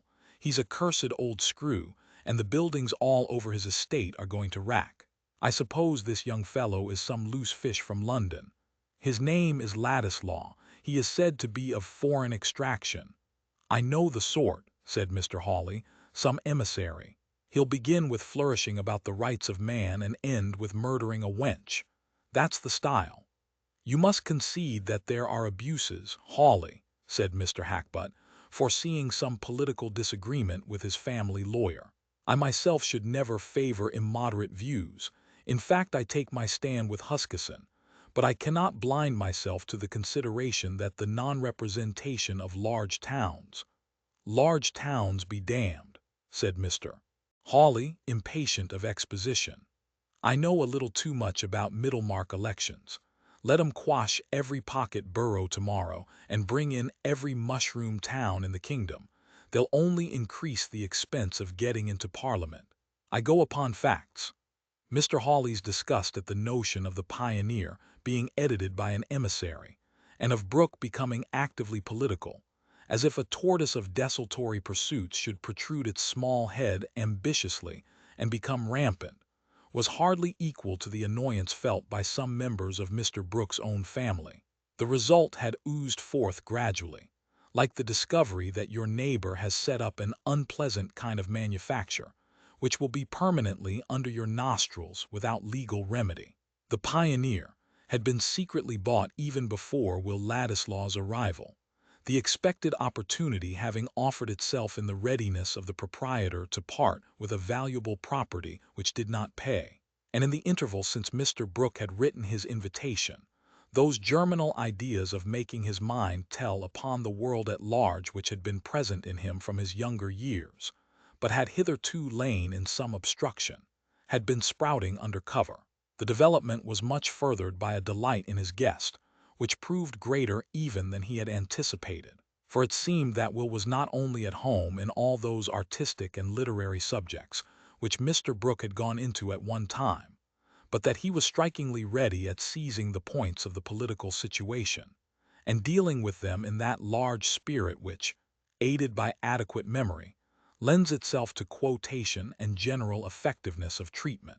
"He seems to me a kind of Shelley, you know," Mr. Brooke took an opportunity of saying, for the gratification of Mr. Casaubon. "I don't mean as to anything objectionable, laxities or atheism, or anything of that kind, you know. Ladislaw's sentiments in every way I am sure are good. Indeed, we were talking a great deal together last night. But he has the same sort of enthusiasm for liberty, freedom, emancipation, a fine thing under guidance, you know. I think I shall be able to put him on the right tack, and I am the more pleased because he is a relation of yours, Casaubon." If the right tack implied anything more precise than the rest of Mr. Brooke's speech, Mr. Casaubon silently hoped that it referred to some occupation at a great distance from Lowick. He had disliked Will while he helped him, but he had begun to dislike him still more now that Will had declined his help. That is the way with us when we have any uneasy jealousy in our disposition. If our talents are chiefly of the burrowing kind, our honey-sipping cousin, whom we have grave reasons for objecting to, is likely to have a secret contempt for us, and anyone who admires him passes an oblique criticism on ourselves. Having the scruples of rectitude in our souls, we are above the meanness of injuring him. Rather, we meet all his claims on us by active benefits, and the drawing of checks for him, being a superiority which he must recognize, gives our bitterness a milder infusion. Now Mr. Casaubon had been deprived of that superiority, as anything more than a remembrance, in a sudden, capricious manner. His antipathy to Will did not spring from the common jealousy of a winter-worn husband. It was something deeper, bred by his lifelong claims and discontents. But Dorothea, now that she was present, Dorothea, as a young wife who herself had shown an offensive capability of criticism, necessarily gave concentration to the uneasiness which had before been vague. Will Ladislaw, on his side, felt that his dislike was flourishing at the expense of his gratitude, and spent much inward discourse in justifying the dislike. Casaubon hated him. He knew that very well. On his first entrance he could discern a bitterness in the mouth and a venom in the glance which would almost justify declaring war in spite of past benefits. He was much obliged to Casaubon in the past, but really the act of marrying this wife was a set-off against the obligation. It was a question whether gratitude which refers to what is done for oneself ought not to give way to indignation at what is done against another. And Casaubon had done a wrong to Dorothea in marrying her. A man was bound to know himself better than that, and if he chose to grow gray crunching bones in a cavern, he had no business to be luring a girl into his companionship. "It is the most horrible of virgin sacrifices," said Will, and he painted to himself what were Dorothea's inward sorrows as if he had been writing a choric wail. But he would never lose sight of her. He would watch over her. If he gave up everything else in life he would watch over her, and she should know that she had one slave in the world. Will had, to use Sir Thomas Browne's phrase, a passionate prodigality of statement both to himself and others. The simple truth was that nothing then invited him so strongly as the presence of Dorothea. Invitations of the formal kind had been wanting, however, for Will had never been asked to go to Lowick. Mr. Brooke, indeed, confident of doing everything agreeable which Casaubon, poor fellow, was too much absorbed to think of, had arranged to bring Ladislaw to Lowick several times, not neglecting meanwhile to introduce him elsewhere on every opportunity as a young relative of Casaubon's. And though Will had not seen Dorothea alone, their interviews had been enough to restore her former sense of young companionship with one who was cleverer than herself, yet seemed ready to be swayed by her. Poor Dorothea, before her marriage, had never found much room in other minds for what she cared most to say, and she had not, as we know, enjoyed her husband's superior instruction so much as she had expected. If she spoke with any keenness of interest to Mr. Casaubon, he heard her with an air of patience, as if she had given a quotation from the delectus familiar to him from his tender years, and sometimes mentioned curtly what ancient sects or personages had held similar ideas, as if there were too much of that sort in stock already. At other times he would inform her that she was mistaken, and reassert what her remark had questioned. But Will Ladislaw always seemed to see more in what she said than she herself saw. Dorothea had little vanity, but she had the ardent woman's need to rule beneficently by making the joy of another soul. Hence the mere chance of seeing Will occasionally was like a lunette opened in the wall of her prison, giving her a glimpse of the sunny air, and this pleasure began to nullify her original alarm at what her husband might think about the introduction of Will as her uncle's guest. On this subject Mr. Casaubon had remained dumb, but Will wanted to talk with Dorothea alone, and was impatient of slow circumstance. However slight the terrestrial intercourse between Dante and Beatrice or Petrarch and Laura, time changes the proportion of things, and in later days it is preferable to have fewer sonnets and more conversation. Necessity excused stratagem, but stratagem was limited by the dread of offending Dorothea. He found out at last that he wanted to take a particular sketch at Lowick, and one morning when Mr. Brooke had to drive along the Lowick road on his way to the county town, Will asked to be set down with his sketchbook and camp stool at Lowick, and without announcing himself at the manor, settled himself to sketch in a position where he must see Dorothea if she came out to walk, and he knew that she usually walked an hour in the morning. But the stratagem was defeated by the weather. Clouds gathered with treacherous quickness, the rain came down, and Will was obliged to take shelter in the house. He intended, on the strength of relationship, to go into the drawing-room and wait there without being announced, and seeing his old acquaintance the butler in the hall, he said, "Don't mention that I am here, Pratt. I will wait till luncheon. I know Mr. Casaubon does not like to be disturbed when he is in the library." "Master is out, sir. There's only Mrs. Casaubon in the library." "I'd better tell her you're here, sir," said Pratt, a red-cheeked man given to lively converse with Tantripp, and often agreeing with her that it must be dull for madam. "Oh, very well. This confounded rain has hindered me from sketching," said Will, feeling so happy that he affected indifference with delightful ease. In another minute he was in the library, and Dorothea was meeting him with her sweet, unconstrained smile. "Mr. Casaubon has gone to the Archdeacon's," she said, at once. "I don't know whether he will be at home again long before dinner. He was uncertain how long he should be. Did you want to say anything particular to him?" "No. I came to sketch, but the rain drove me in, else I would not have disturbed you yet. I supposed that Mr. Casaubon was here, and I know he dislikes interruption at this hour." "I am indebted to the rain, then. I am so glad to see you." Dorothea uttered these common words with the simple sincerity of an unhappy child visited at school. "I really came for the chance of seeing you alone," said Will, mysteriously forced to be just as simple as she was. He could not stay to ask himself why not. "I wanted to talk about things as we did in Rome. It always makes a difference when other people are present." "Yes," said Dorothea in her clear, full tone of assent. "Sit down."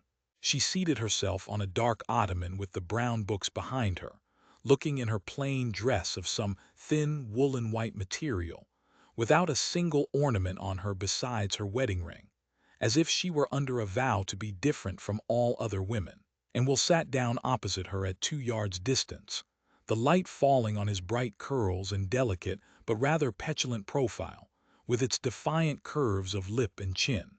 Each looked at the other as if they had been two flowers which had opened then and there. Dorothea for the moment forgot her husband's mysterious irritation against Will. It seemed fresh water at her thirsty lips to speak without fear to the one person whom she had found receptive, for in looking backward through sadness she exaggerated a past solace. "I have often thought that I should like to talk to you again," she said, immediately. "It seems strange to me how many things I said to you." "I remember them all," said Will, with the unspeakable content in his soul of feeling that he was in the presence of a creature worthy to be perfectly loved. I think his own feelings at that moment were perfect, for we mortals have our divine moments, when love is satisfied in the completeness of the beloved object. "I have tried to learn a great deal since we were in Rome," said Dorothea. "I can read Latin a little, and I am beginning to understand just a little Greek. I can help Mr. Casaubon better now. I can find out references for him and save his eyes in many ways, but it is very difficult to be learned. It seems as if people were worn out on the way to great thoughts, and can never enjoy them because they are too tired. If a man has a capacity for great thoughts, he is likely to overtake them before he is decrepit," said Will, with irrepressible quickness. But through certain sensibilities Dorothea was as quick as he, and seeing her face change, he added immediately, "But it is quite true that the best minds have been sometimes overstrained in working out their ideas." "You correct me," said Dorothea. "I expressed myself ill. I should have said that those who have great thoughts get too much worn in working them out. I used to feel about that, even when I was a little girl, and it always seemed to me that the use I should like to make of my life would be to help someone who did great works, so that his burthen might be lighter." Dorothea was led on to this bit of autobiography without any sense of making a revelation, but she had never before said anything to Will which threw so strong a light on her marriage. He did not shrug his shoulders, and for want of that muscular outlet, he thought the more irritably of beautiful lips kissing holy skulls and other emptinesses ecclesiastically enshrined. Also he had to take care that his speech should not betray that thought. "But you may easily carry the help too far," he said, "and get overwrought yourself. Are you not too much shut up? You already look paler. It would be better for Mr. Casaubon to have a secretary. He could easily get a man who would do half his work for him. It would save him more effectually, and you need only help him in lighter ways."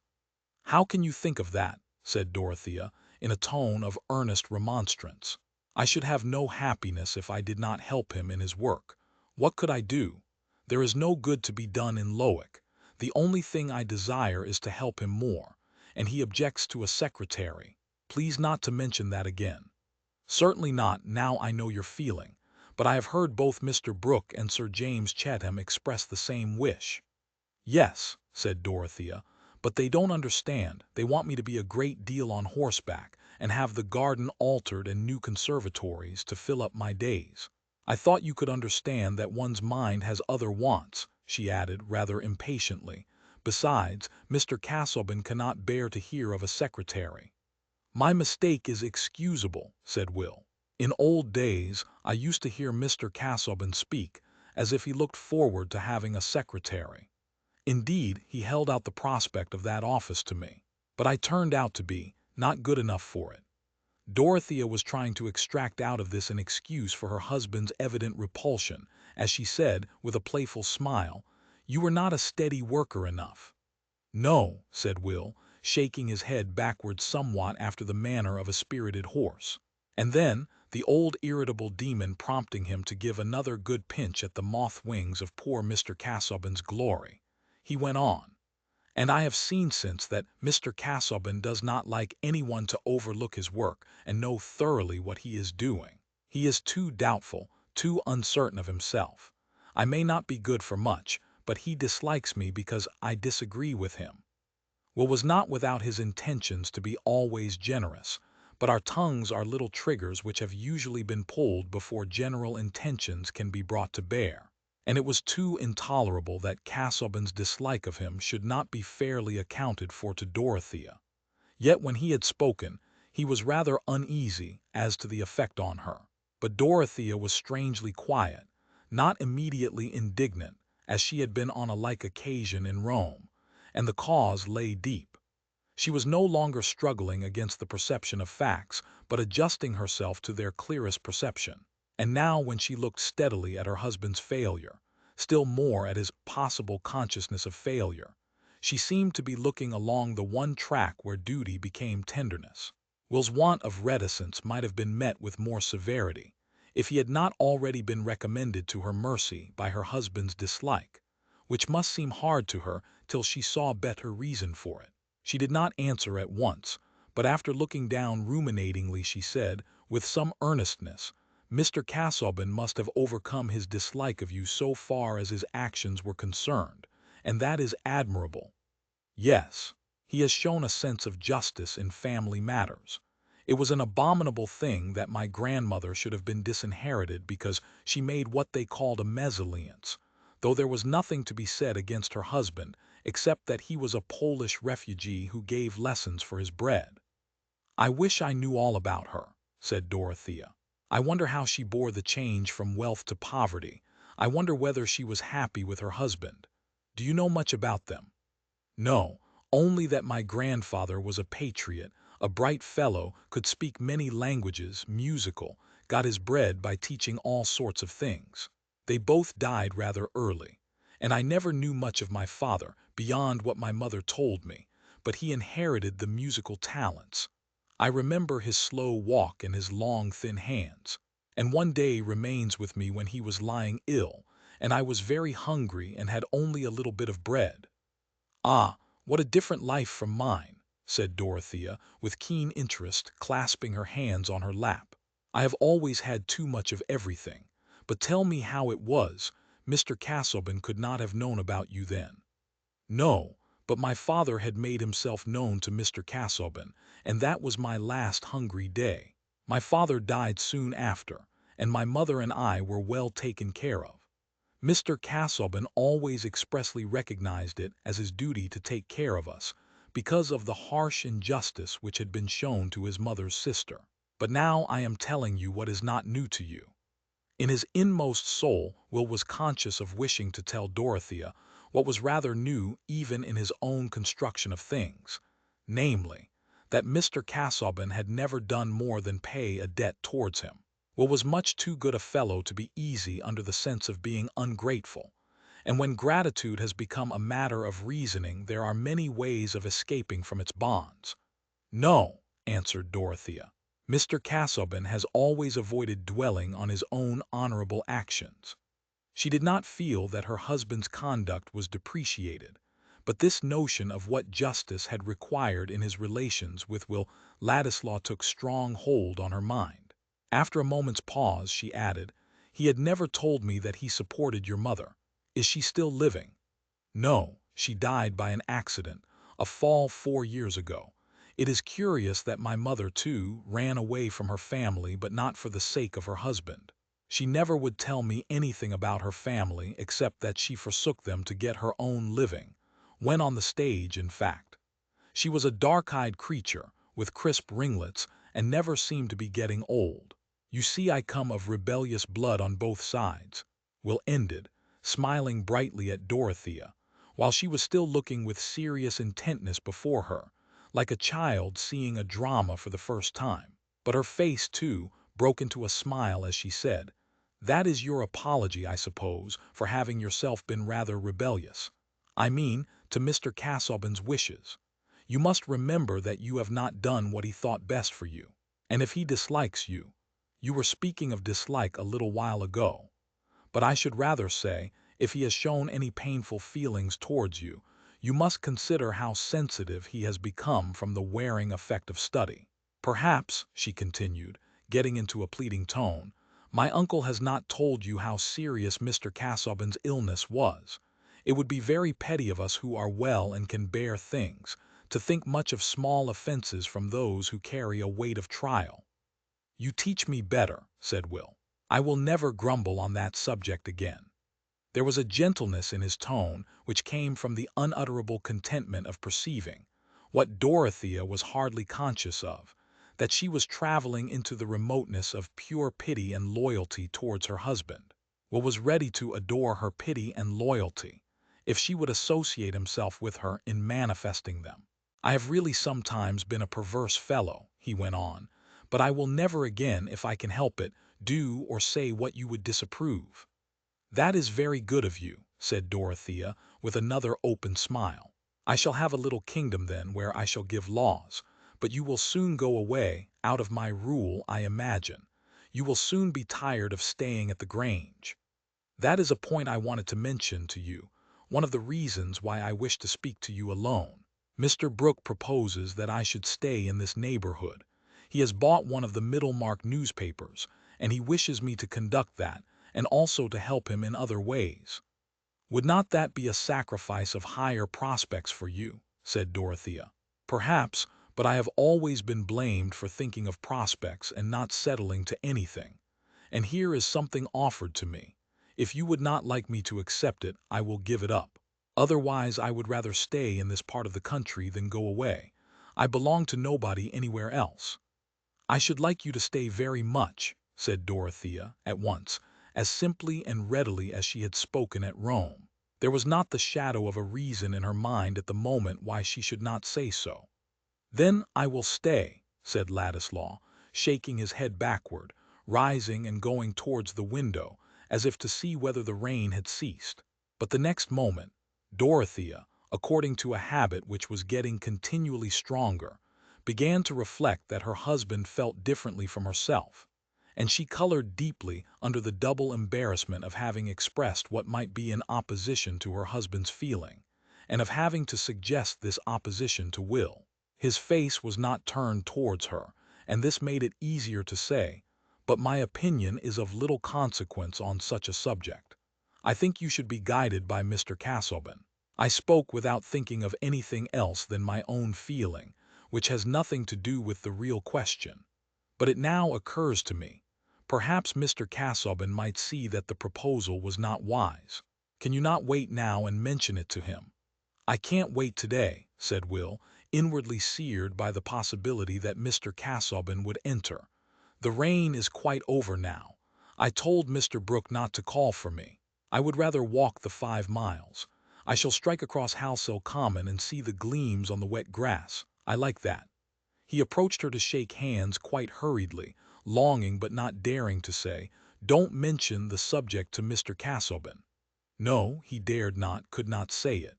To ask her to be less simple and direct would be like breathing on the crystal that you want to see the light through. And there was always the other great dread, of himself becoming dimmed and forever ray-shorn in her eyes. "I wish you could have stayed," said Dorothea, with a touch of mournfulness, as she rose and put out her hand. She also had her thought which she did not like to express. Will certainly ought to lose no time in consulting Mr. Casaubon's wishes, but for her to urge this might seem an undue dictation. So they only said good-bye, and Will quitted the house, striking across the field so as not to run any risk of encountering Mr. Casaubon's carriage, which, however, did not appear at the gate until 4 o'clock. That was an unpropitious hour for coming home. It was too early to gain the moral support under ennui of dressing his person for dinner, and too late to undress his mind of the day's frivolous ceremony and affairs, so as to be prepared for a good plunge into the serious business of study. On such occasions he usually threw into an easy chair in the library, and allowed Dorothea to read the London papers to him, closing his eyes the while. Today, however, he declined that relief, observing that he had already had too many public details urged upon him. But he spoke more cheerfully than usual when Dorothea asked about his fatigue, and added with that air of formal effort which never forsook him even when he spoke without his waistcoat and cravat, "I have had the gratification of meeting my former acquaintance, Dr. Spanning, today, and of being praised by one who is himself a worthy recipient of praise." He spoke very handsomely of my late tractate on the Egyptian mysteries, using, in fact, terms which it would not become me to repeat. In uttering the last clause, Mr. Casaubon leaned over the elbow of his chair and swayed his head up and down, apparently as a muscular outlet instead of that recapitulation which would not have been becoming. "I am very glad you have had that pleasure," said Dorothea, delighted to see her husband less weary than usual at this hour. "Before you came, I had been regretting that you happened to be out today." "Why so, my dear?" said Mr. Casaubon, throwing himself backward again. "Because Mr. Ladislaw has been here, and he has mentioned a proposal of my uncle's which I should like to know your opinion of." Her husband, she felt, was really concerned in this question. Even with her ignorance of the world, she had a vague impression that the position offered to Will was out of keeping with his family connections, and certainly Mr. Casaubon had a claim to be consulted. He did not speak, but merely bowed. "Dear uncle, you know, has many projects. It appears that he has bought one of the Middlemarch newspapers, and he has asked Mr. Ladislaw to stay in this neighborhood and conduct the paper for him, besides helping him in other ways." Dorothea looked at her husband while she spoke, but he had at first blinked and finally closed his eyes, as if to save them, while his lips became more tense. "What is your opinion?" she added rather timidly, after a slight pause. "Did Mr. Ladislaw come on purpose to ask my opinion?" said Mr. Casaubon, opening his eyes narrowly with a knife-edged look at Dorothea. She was really uncomfortable on the point he inquired about, but she only became a little more serious, and her eyes did not swerve. "No," she answered immediately. "He did not say that he came to ask your opinion, but when he mentioned the proposal, he of course expected me to tell you of it." Mr. Casaubon was silent. "I feared that you might feel some objection, but certainly a young man with so much talent might be very useful to my uncle, might help him to do good in a better way. And Mr. Ladislaw wishes to have some fixed occupation. He has been blamed, he says, for not seeking something of that kind, and he would like to stay in this neighborhood because no one cares for him elsewhere." Dorothea felt that this was a consideration to soften her husband. However, he did not speak, and she presently recurred to Dr. Spanning and the Archdeacon's breakfast. But there was no longer sunshine on these subjects. The next morning, without Dorothea's knowledge, Mr. Casaubon dispatched the following letter, beginning, "Dear Mr. Ladislaw." He had always before addressed him as Will. "Mrs. Casaubon informs me that a proposal has been made to you, and according to an inference by no means stretched, has on your part been in some degree entertained, which involves your residence in this neighborhood, in a capacity which I am justified in saying touches my own position in such a way as renders it not only natural and warrantable in me, when that effect is viewed under the influence of legitimate feeling, but incumbent on me when the same effect is considered in the light of my responsibilities, to state at once that your acceptance of the proposal above indicated would be highly offensive to me, that I have some claim to the exercise of a veto here, would not, I believe, be denied by any reasonable person cognizant of the relations between us, relations which, though thrown into the past by your recent procedure, are not thereby annulled in their character of determining antecedents. I will not here make reflections on any person's judgment. It is enough for me to point out to yourself that there are certain social fitnesses and proprieties which should hinder a somewhat near relative of mine from becoming any wise conspicuous in this vicinity in a status not only much beneath my own, but associated at best with the sciolism of literary or political adventurers. At any rate, the contrary issue must exclude you from further reception at my house. Yours faithfully, Edward Casaubon. Meanwhile, Dorothea's mind was innocently at work towards the further embitterment of her husband, dwelling, with a sympathy that grew to agitation, on what Will had told her about his parents and grandparents. Any private hours in her day were usually spent in her blue-green boudoir, and she had come to be very fond of its pallid quaintness. Nothing had been outwardly altered there, but while the summer had gradually advanced over the western fields beyond the avenue of elms, The bare room had gathered within it those memories of an inward life which fill the air as with a cloud of good or bad angels, the invisible yet active forms of our spiritual triumphs or our spiritual falls. She had been so used to struggle for, and to find resolve in looking along the avenue, towards the arch of western light, that the vision itself had gained a communicating power. Even the pale stag seemed to have reminding glances and to mean mutely, "Yes, we know." And the group of delicately touched miniatures had made an audience as of beings no longer disturbed about their own earthly lot, but still humanly interested, especially the mysterious Aunt Julia, about whom Dorothea had never found it easy to question her husband. And now, since her conversation with Will, many fresh images had gathered round that Aunt Julia who was Will's grandmother. The presence of that delicate miniature, so like a living face that she knew, helping to concentrate her feelings. What a wrong, to cut off the girl from the family protection and inheritance only because she had chosen a man who was poor. Dorothea, early troubling her elders with questions about the facts around her, had wrought herself into some independent clearness as to the historical, political reasons why eldest sons had superior rights, and why land should be entailed. Those reasons, impressing her with a certain awe, might be weightier than she knew, but here was a question of ties which left them uninfringed. Here was a daughter whose child, even according to the ordinary aping of aristocratic institutions by people who are no more aristocratic than retired grocers, and who have no more land to keep together than a lawn and a paddock, would have a prior claim. Was inheritance a question of liking or of responsibility? All the energy of Dorothea's nature went on the side of responsibility, the fulfillment of claims founded on our own deeds, such as marriage and parentage.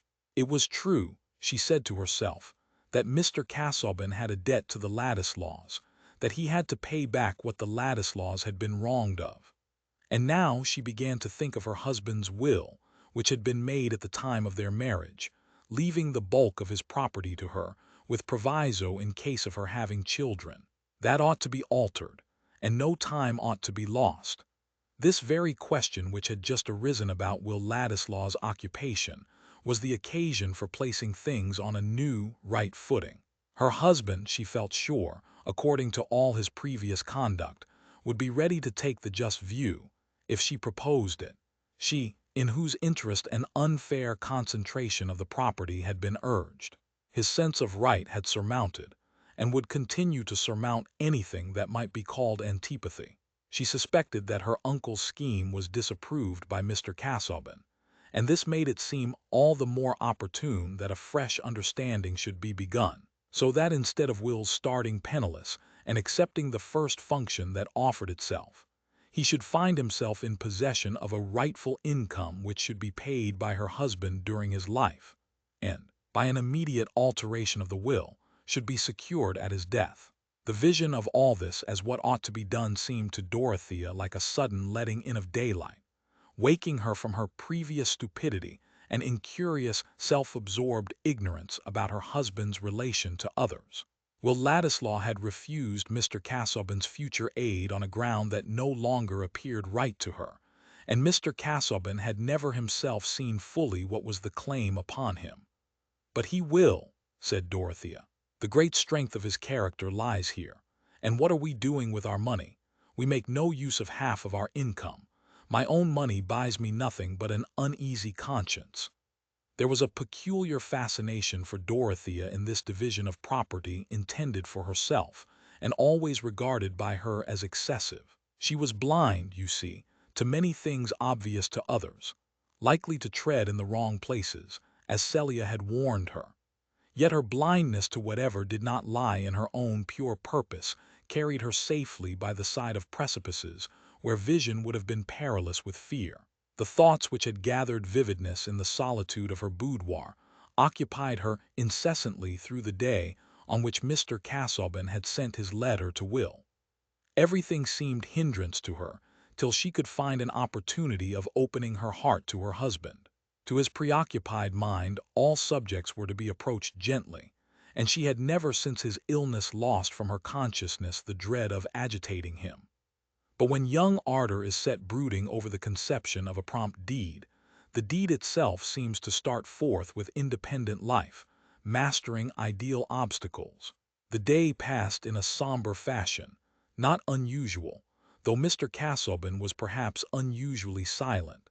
But there were hours of the night which might be counted on as opportunities of conversation. For Dorothea, when aware of her husband's sleeplessness, had established a habit of rising, lighting a candle, and reading him to sleep again. And this night she was from the beginning sleepless, excited by resolves. He slept as usual for a few hours, but she had risen softly and had sat in the darkness for nearly an hour before he said, "Dorothea, since you are up, will you light a candle?" "Do you feel ill, dear?" was her first question as she obeyed him. "No, not at all, but I shall be obliged, since you are up, if you will read me a few pages of Loth." "May I talk to you a little instead?" said Dorothea. "Certainly. I have been thinking about money all day, that I have always had too much, and especially the prospect of too much. These, my dear Dorothea, are providential arrangements. But if one has too much in consequence of others being wronged, it seems to me that the divine voice which tells us to set that wrong right must be obeyed. What, my love, is the bearing of your remark? That you have been too liberal in arrangements for me, I mean, with regard to property, and that makes me unhappy. How so? I have none but comparatively distant connections. I have been led to think about your Aunt Julia, and how she was left in poverty only because she married a poor man, an act which was not disgraceful, since he was not unworthy. It was on that ground, I know, that you educated Mr. Ladislaw and provided for his mother. Dorothea waited a few moments for some answer that would help her onward. None came, and her next words seemed the more forcible to her, falling clear upon the dark silence. "But surely we should regard his claim as a much greater one, even to the half of that property which I know that you have destined for me, and I think he ought at once to be provided for on that understanding. It is not right that he should be in the dependence of poverty while we are rich. And if there is any objection to the proposal he mentioned, the giving him his true place and his true share would set aside any motive for his accepting it." "Mr. Ladislaw has probably been speaking to you on this subject," said Mr. Casaubon, with a certain biting quickness not habitual to him. "Indeed, no," said Dorothea earnestly. "How can you imagine it, since he has so lately declined everything from you? I fear you think too hardly of him, dear. He only told me a little about his parents and grandparents, and almost all in answer to my questions. You are so good, so just. You have done everything you thought to be right. But it seems to me clear that more than that is right, and I must speak about it, since I am the person who would get what is called benefit by that more not being done."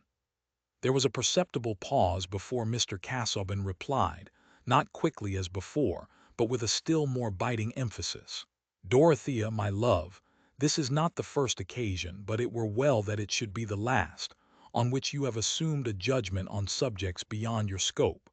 Into the question how far conduct, especially in the matter of alliances, constitutes a forfeiture of family claims, I do not now enter. Suffice it that you are not here qualified to discriminate. What I now wish you to understand is, that I accept no revision, still less dictation within that range of affairs which I have deliberated upon as distinctly and properly mine. It is not for you to interfere between me and Mr. Ladislaw, and still less to encourage communications from him to you which constitute a criticism on my procedure." Poor Dorothea, shrouded in the darkness, was in a tumult of conflicting emotions. Alarm at the possible effect on himself of her husband's strongly manifested anger would have checked any expression of her own resentment, even if she had been quite free from doubt and compunction, under the consciousness that there might be some justice in his last insinuation. Hearing him breathe quickly after he had spoken, she sat listening, frightened, wretched, with a dumb inward cry for help to bear this nightmare of a life in which every energy was arrested by dread.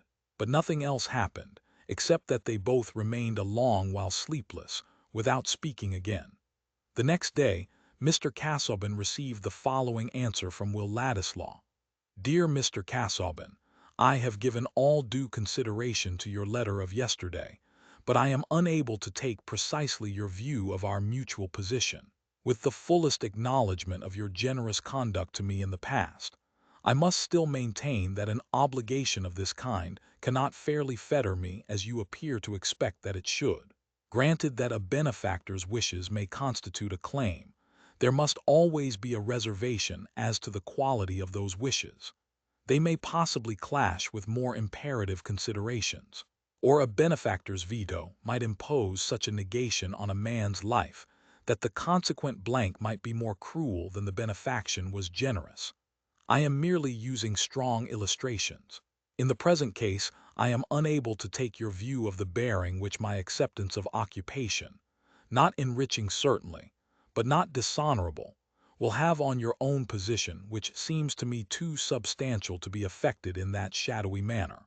And though I do not believe that any change in our relations will occur, certainly none has yet occurred, which can nullify the obligations imposed on me by the past, pardon me for not seeing that those obligations should restrain me from using the ordinary freedom of living where I choose, and maintaining myself by any lawful occupation I may choose. Regretting that there exists this difference between us as to a relation in which the conferring of benefits has been entirely on your side, I remain, yours with persistent obligation, Will Ladislaw. Poor Mr. Casaubon felt, and must not we, being impartial, feel with him a little, that no man had juster cause for disgust and suspicion than he. Young Ladislaw, he was sure, meant to defy and annoy him, meant to win Dorothea's confidence and sow her mind with disrespect, and perhaps aversion, towards her husband. Some motive beneath the surface had been needed to account for Will's sudden change of course, in rejecting Mr. Casaubon's aid and quitting his travels, and this defiant determination to fix himself in the neighborhood, by taking up something so much at variance with his former choice, as Mr. Brooke's Middlemarch projects, revealed clearly enough that the undeclared motive had relation to Dorothea. Not for one moment did Mr. Casaubon suspect Dorothea of any doubleness. He had no suspicions of her, but he had, what was little less uncomfortable, the positive knowledge that her tendency to form opinions about her husband's conduct was accompanied with a disposition to regard Will Ladislaw favorably and be influenced by what he said. His own proud reticence had prevented him from ever being undeceived in the supposition that Dorothea had originally asked her uncle to invite Will to his house. And now, on receiving Will's letter, Mr. Casaubon had to consider his duty. He would never have been easy to call his action anything else than duty, but in this case, contending motives thrust him back into negations.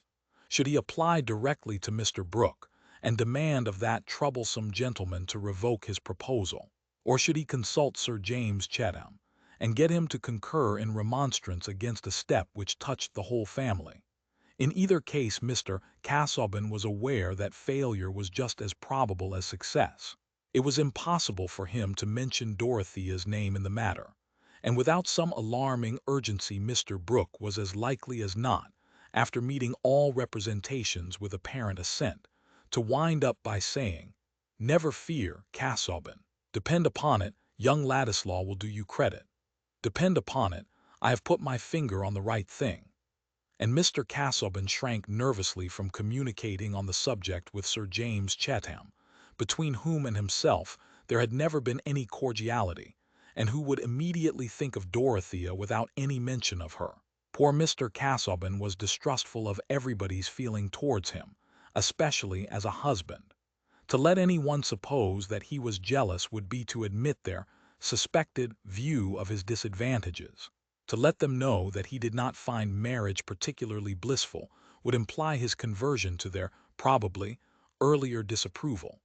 It would be as bad as letting Carp, and Brasenose generally, know how backward he was in organizing the matter for his Key to All Mythologies.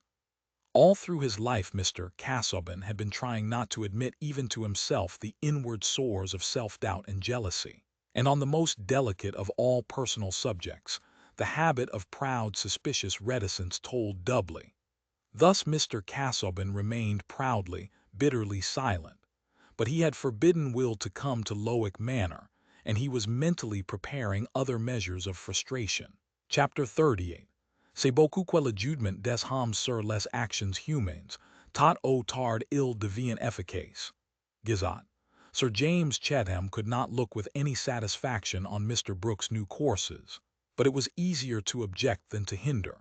Sir James accounted for his having come in alone one day to lunch with the Cadwalladers by saying, "I can't talk to you as I want before Celia. It might hurt her.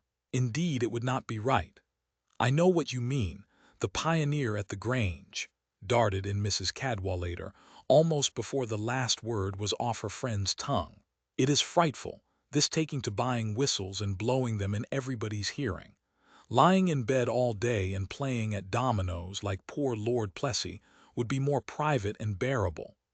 "I see they are beginning to attack our friend Brooke in the Trumpet," said the rector, lounging back and smiling easily, as he would have done if he had been attacked himself. "There are tremendous sarcasms against a landlord not 100 miles from Middlemarch, who receives his own rents and makes no returns." "I do wish Brooke would leave that off," said Sir James, with his little frown of annoyance. "Is he really going to be put in nomination, though?" said Mr. Cadwallader. "I saw Fairbrother yesterday. He's Whiggish himself, hoists Brougham and useful knowledge. That's the worst I know of him. And he says that Brooke is getting up a pretty strong party.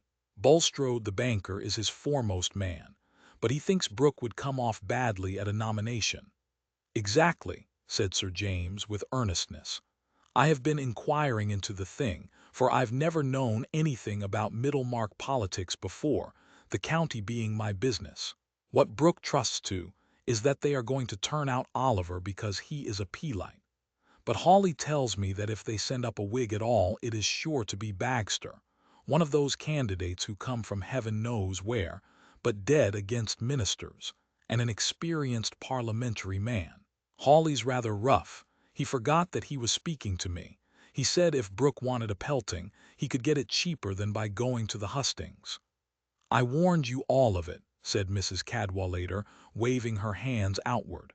"I said to Humphrey long ago, Mr. Brooke is going to make a splash in the mud, and now he has done it." "Well, he might have taken it into his head to marry," said the rector. "That would have been a graver mess than a little flirtation with politics." "He may do that afterwards," said Mrs. Cadwallader, "when he has come out on the other side of the mud with an ague." "What I care for most is his own dignity," said Sir James. "Of course I care the more because of the family, but he's getting on in life now, and I don't like to think of his exposing himself. They will be raking up everything against him." "I suppose it's no use trying any persuasion," said the rector. "There's such an odd mixture of obstinacy and changeableness in Brooke. Have you tried him on the subject?" "Well, no," said Sir James.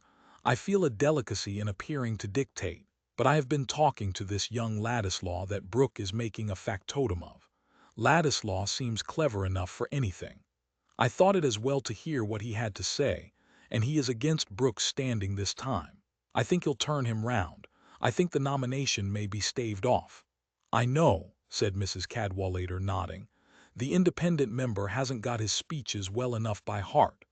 But this Ladislaw, there again is a vexatious business," said Sir James. "We have had him 2 or 3 times to dine at the Hall. You have met him, by the by, as Brooke's guest and a relation of Casaubon's, thinking he was only on a flying visit. And now I find he's in everybody's mouth in Middlemarch as the editor of the Pioneer.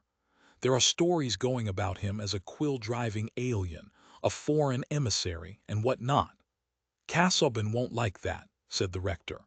"There is some foreign blood in Ladislaw," returned Sir James. "I hope he won't go into extreme opinions and carry Brooke on." "Oh, he's a dangerous young sprig, that Mr. Ladislaw," said Mrs. Cadwallader, "with his opera songs and his ready tongue. A sort of Byronic hero, an amorous conspirator, it strikes me, and Thomas Aquinas is not fond of him. I could see that the day the picture was brought." "I don't like to begin on the subject with Casaubon," said Sir James. He has more right to interfere than I, but it's a disagreeable affair all round. What a character for anybody with decent connections to show himself in. One of those newspaper fellows. You have only to look at Keck, who manages the Trumpet. I saw him the other day with Hawley. His writing is sound enough, I believe, but he's such a low fellow that I wished he had been on the wrong side. What can you expect with these peddling Middlemarch papers? Said the rector. I don't suppose you could get a high style of man anywhere to be writing up interests he doesn't really care about, and for pay that hardly keeps him in at elbows. Exactly. That makes it so annoying that Brooke should have put a man who has a sort of connection with the family in a position of that kind. For my part, I think Ladislaw is rather a fool for accepting. It is Aquinas's fault, said Mrs. Cadwallader. Why didn't he use his interest to get Ladislaw made an attaché or sent to India? That is how families get rid of troublesome sprigs. There is no knowing to what lengths the mischief may go, said Sir James anxiously. But if Casaubon says nothing, what can I do? Oh, my dear Sir James, said the rector, don't let us make too much of all this. It is likely enough to end in mere smoke. After a month or two, Brooke and this Master Ladislaw will get tired of each other. Ladislaw will take wing, Brooke will sell the Pioneer, and everything will settle down again as usual. There is one good chance, that he will not like to feel his money oozing away, said Mrs. Cadwallader. If I knew the items of election expenses, I could scare him. It's no use plying him with wide words like expenditure. I wouldn't talk of phlebotomy, I would empty a pot of leeches upon him. What we good stingy people don't like is having our sixpences sucked away from us. And he will not like having things raked up against him, said Sir James. There is the management of his estate. They have begun upon that already, and it really is painful for me to see. It is a nuisance under one's very nose. I do think one is bound to do the best for one's land and tenants, especially in these hard times. Perhaps the Trumpet may rouse him to make a change, and some good may come of it all, said the rector. I know I should be glad. I should hear less grumbling when my tithe is paid. I don't know what I should do if there were not a modus in Tipton. I want him to have a proper man to look after things. I want him to take on Garth again, said Sir James. He got rid of Garth 12 years ago, and everything has been going wrong since. I think of getting Garth to manage for me. He has made such a capital plan for my buildings, and Lovegood is hardly up to the mark. But Garth would not undertake the Tipton estate again unless Brooke left it entirely to him. In the right of it too, said the rector. Garth is an independent fellow, an original, simple-minded fellow. One day, when he was doing some valuation for me, he told me point-blank that clergymen seldom understood anything about business, and did mischief when they meddled. But he said it as quietly and respectfully as if he had been talking to me about sailors. He would make a different parish of Tipton if Brooke would let him manage. I wish, by the help of the Trumpet, you could bring that round. If Dorothea had kept near her uncle, there would have been some chance, said Sir James. She might have got some power over him in time, and she was always uneasy about the estate. She had wonderfully good notions about such things, but now Casaubon takes her up entirely. Celia complains a good deal. We can hardly get her to dine with us, since he had that fit. Sir James ended with a look of pitying disgust, and Mrs. Cadwallader shrugged her shoulders as much as to say that she was not likely to see anything new in that direction. Poor Casaubon, the rector said. That was a nasty attack. I thought he looked shattered the other day at the Archdeacon's.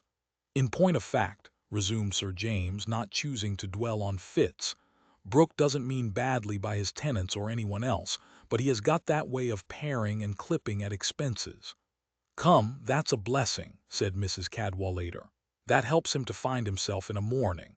He may not know his own opinions, but he does know his own pocket. I don't believe a man is in pocket by stinginess on his land, said Sir James. Oh, stinginess may be abused like other virtues. It will not do to keep one's own pigs lean, said Mrs. Cadwallader, who had risen to look out of the window. But talk of an independent politician and he will appear. What, Brooke, said her husband. Yes, now you ply him with the Trumpet, Humphrey, and I will put the leeches on him. What will you do, Sir James?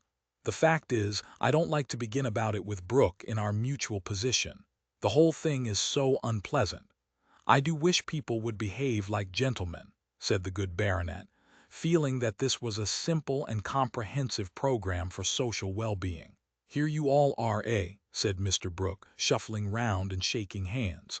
I was going up to the hall by and by, Chatham, but it's pleasant to find everybody, you know. Well, what do you think of things? Going on a little fast. It was true enough what Lafitte said. Since yesterday, a century has passed away.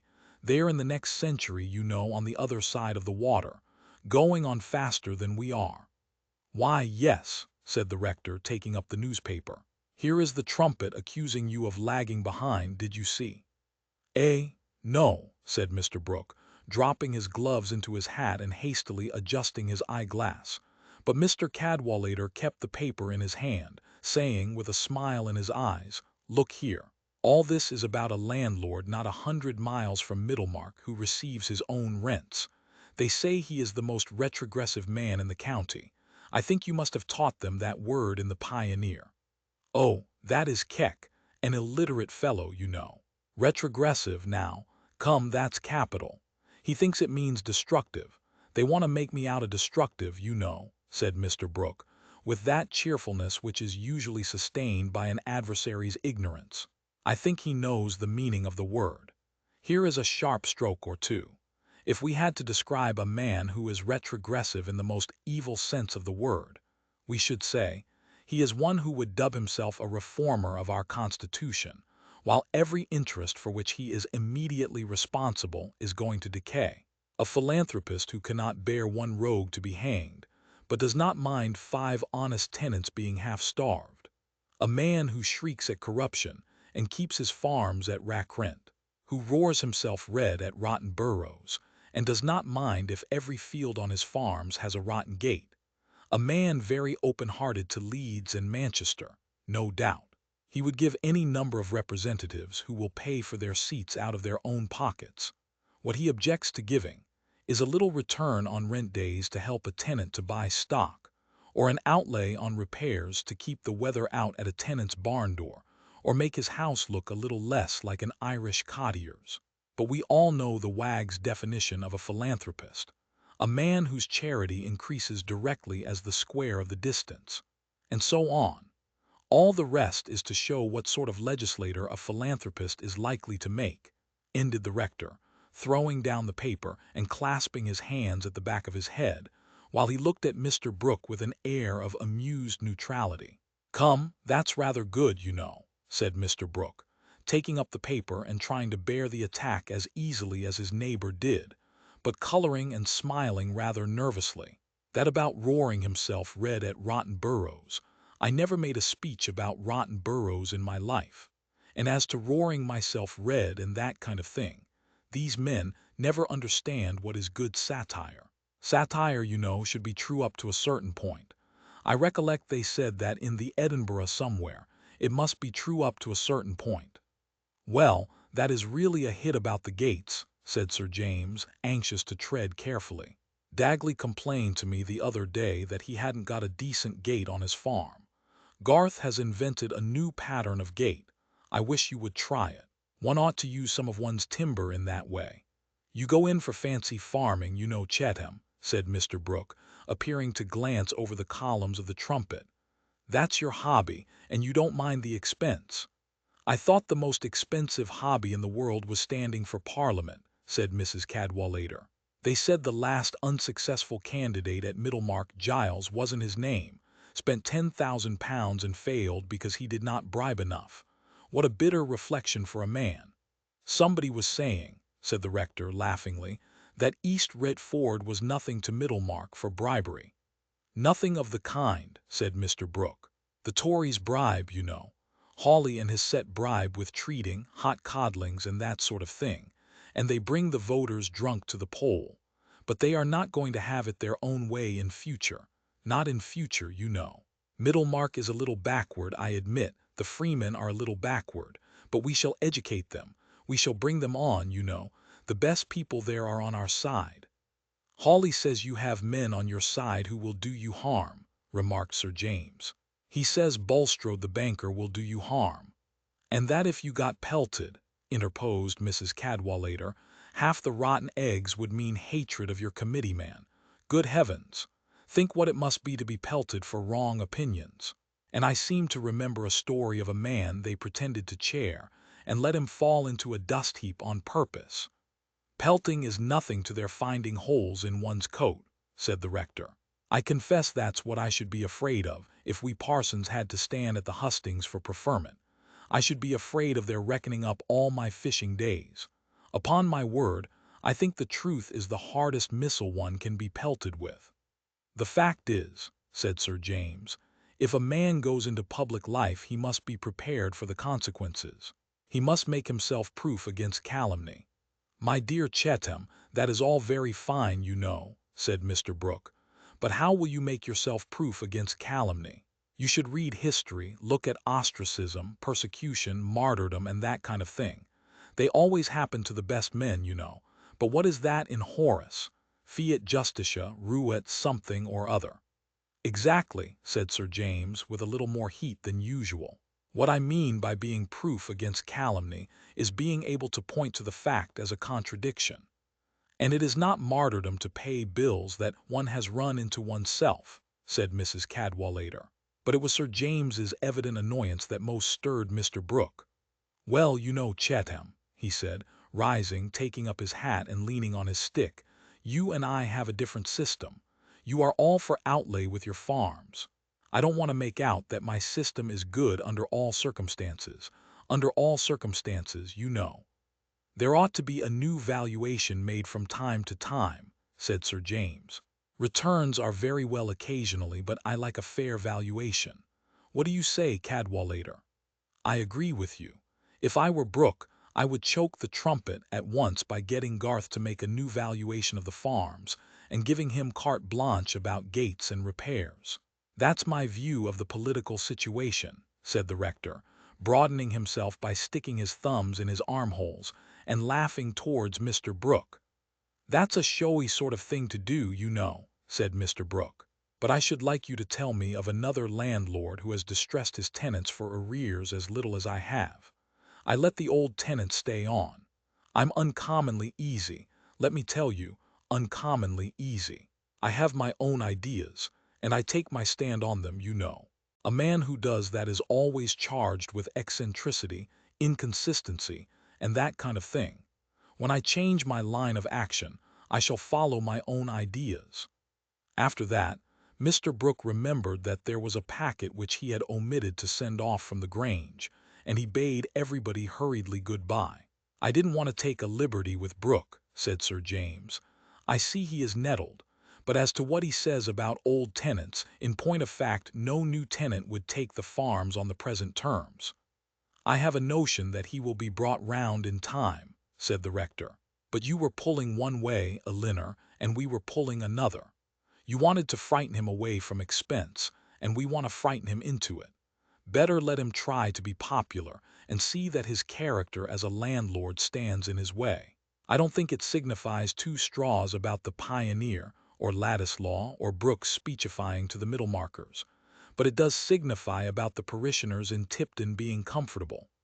Excuse me, it is you two who are on the wrong tack, said Mrs. Cadwallader. You should have proved to him that he loses money by bad management, and then we should all have pulled together. If you put him a horseback on politics, I warn you of the consequences. It was all very well to ride on sticks at home and call them ideas. Chapter 39. If, as I have, you also do, virtue attired in woman see, and dare love that and say so too, and forget the he and she. And if this love, though placed so, from profane men you hide, which will no faith on this bestow, or if they do deride, then you have done a braver thing than all the worthies did, and a braver thence will spring, which is, to keep that hid. Dr. Donne. Sir James Chetham's mind was not fruitful in devices, but his growing anxiety to act on Brooke, once brought close to his constant belief in Dorothea's capacity for influence, became formative and issued in a little plan, namely, to plead Celia's indisposition as a reason for fetching Dorothea by herself to the hall, and to leave her at the Grange with the carriage on the way, after making her fully aware of the situation concerning the management of the estate. In this way it happened that one day near 4 o'clock, when Mr. Brooke and Ladislaw were seated in the library, the door opened and Mrs. Casaubon was announced. Will, the moment before, had been low in the depths of boredom, and obliged to help Mr. Brooke in arranging documents about hanging sheep stealers, was exemplifying the power our minds have of riding several horses at once by inwardly arranging measures towards getting a lodging for himself in Middlemarch, and cutting short his constant residence at the Grange, while there flitted through all these steadier images a tickling vision of a sheep-stealing epic written with Homeric particularity. When Mrs. Casaubon was announced, he started up as from an electric shock, and felt a tingling at his finger ends.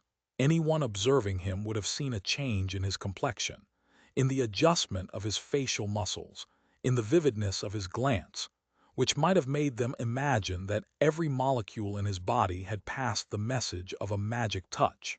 And so it had. For effective magic is transcendent nature, and who shall measure the subtlety of those touches which convey the quality of soul as well as body, and make a man's passion for one woman differ from his passion for another, as joy in the morning light over valley and river and white mountain-top differs from joy among Chinese lanterns and glass panels. Will, too, was made of very impressible stuff. The bow of a violin drawn near him cleverly would at one stroke change the aspect of the world for him, and his point of view shifted as easily as his mood. Dorothea's entrance was the freshness of morning. "Well, my dear, this is pleasant now," said Mr. Brooke, meeting and kissing her. "You have left Casaubon with his books, I suppose. That's right. We must not have you getting too learned for a woman, you know." "There is no fear of that, uncle," said Dorothea, turning to Will and shaking hands with open cheerfulness, while she made no other form of greeting, but went on answering her uncle. "I am very slow. When I want to be busy with books, I am often playing truant among my thoughts. I find it is not so easy to be learned as to plan cottages." She seated herself beside her uncle opposite to Will, and was evidently preoccupied with something that made her almost unmindful of him. He was ridiculously disappointed, as if he had imagined that her coming had anything to do with him. "Why, yes, my dear, it was quite your hobby to draw plans, but it was good to break that off a little. Hobbies are apt to run away with us, you know. It doesn't do to be run away with. We must keep the reins. I have never let myself be run away with, I always pulled up. That is what I tell Ladislaw. He and I are alike, you know. He likes to go into everything. We are working at capital punishment. We shall do a great deal together, Ladislaw and I." "Yes," said Dorothea, with characteristic directness. "Sir James has been telling me that he is in hope of seeing a great change made soon in your management of the estate, that you are thinking of having the farms valued and repairs made, and the cottages improved, so that Tipton may look quite another place. Oh, how happy," she went on, clasping her hands, with a return to that more childlike, impetuous manner which had been subdued since her marriage. "If I were at home still, I should take to riding again, that I might go about with you and see all that. And you are going to engage Mr. Garth, who praised my cottages, Sir James says." "Chatham is a little hasty, my dear," said Mr. Brooke, coloring slightly. "A little hasty, you know. I never said I should do anything of the kind. I never said I should not do it, you know." "He only feels confident that you will do it," said Dorothea, in a voice as clear and unhesitating as that of a young chorister chanting a credo, "because you mean to enter Parliament as a member who cares for the improvement of the people, and one of the first things to be made better is the state of the land and the laborers. Think of Kit Downs, uncle, who lives with his wife and 7 children in a house with 1 sitting-room and 1 bedroom hardly larger than this table. And those poor Dagleys in their tumble-down farmhouse, where they live in the back kitchen and leave the other rooms to the rats. That is one reason why I did not like the pictures here, dear uncle, which you think me stupid about. I used to come from the village with all that dirt and coarse ugliness like a pain within me, and the simpering pictures in the drawing-room seemed to me like a wicked attempt to find delight in what is false, while we don't mind how hard the truth is for the neighbors outside our walls. I think we have no right to come forward and urge wider changes for good until we have tried to alter the evils which lie under our own hands." Dorothea had gathered emotion as she went on, and had forgotten everything except the relief of pouring forth her feelings, unchecked, an experience once habitual with her, but hardly ever present since her marriage, which had been a perpetual struggle of energy with fear. For the moment, Will's admiration was accompanied with a chilling sense of remoteness. A man is seldom ashamed of feeling that he cannot love a woman so well when he sees a certain greatness in her, nature having intended greatness for men. But nature has sometimes made sad oversights in carrying out her intention, as in the case of good Mr. Brooke, whose masculine consciousness was at this moment in rather a stammering condition under the eloquence of his niece. He could not immediately find any other mode of expressing himself than that of rising, fixing his eyeglass, and fingering the papers before him. At last he said, "There is something in what you say, my dear, something in what you say, but not everything, Ladislaw. You and I don't like our pictures and statues being found fault with. Young ladies are a little ardent, you know, a little one-sided, my dear. Fine art, poetry, that kind of thing elevates a nation. Emollit mores, you understand a little Latin now. But what?" These interrogatives were addressed to the footman who had come in to say that the keeper had found one of Dagley's boys with a leveret in his hand just killed. I'll come. I shall let him off easily, you know," said Mr. Brooke aside to Dorothea, shuffling away very cheerfully. "I hope you feel how right this change is that Sir James wishes for," said Dorothea to Will, as soon as her uncle was gone. "I do, now I have heard you speak about it. I shall not forget what you have said. But can you think of something else at this moment? I may not have another opportunity of speaking to you about what has occurred," said Will, rising with a movement of impatience, and holding the back of his chair with both hands. "Pray tell me what it is," said Dorothea anxiously, also rising and going to the open window, where Monk was looking in, panting and wagging his tail.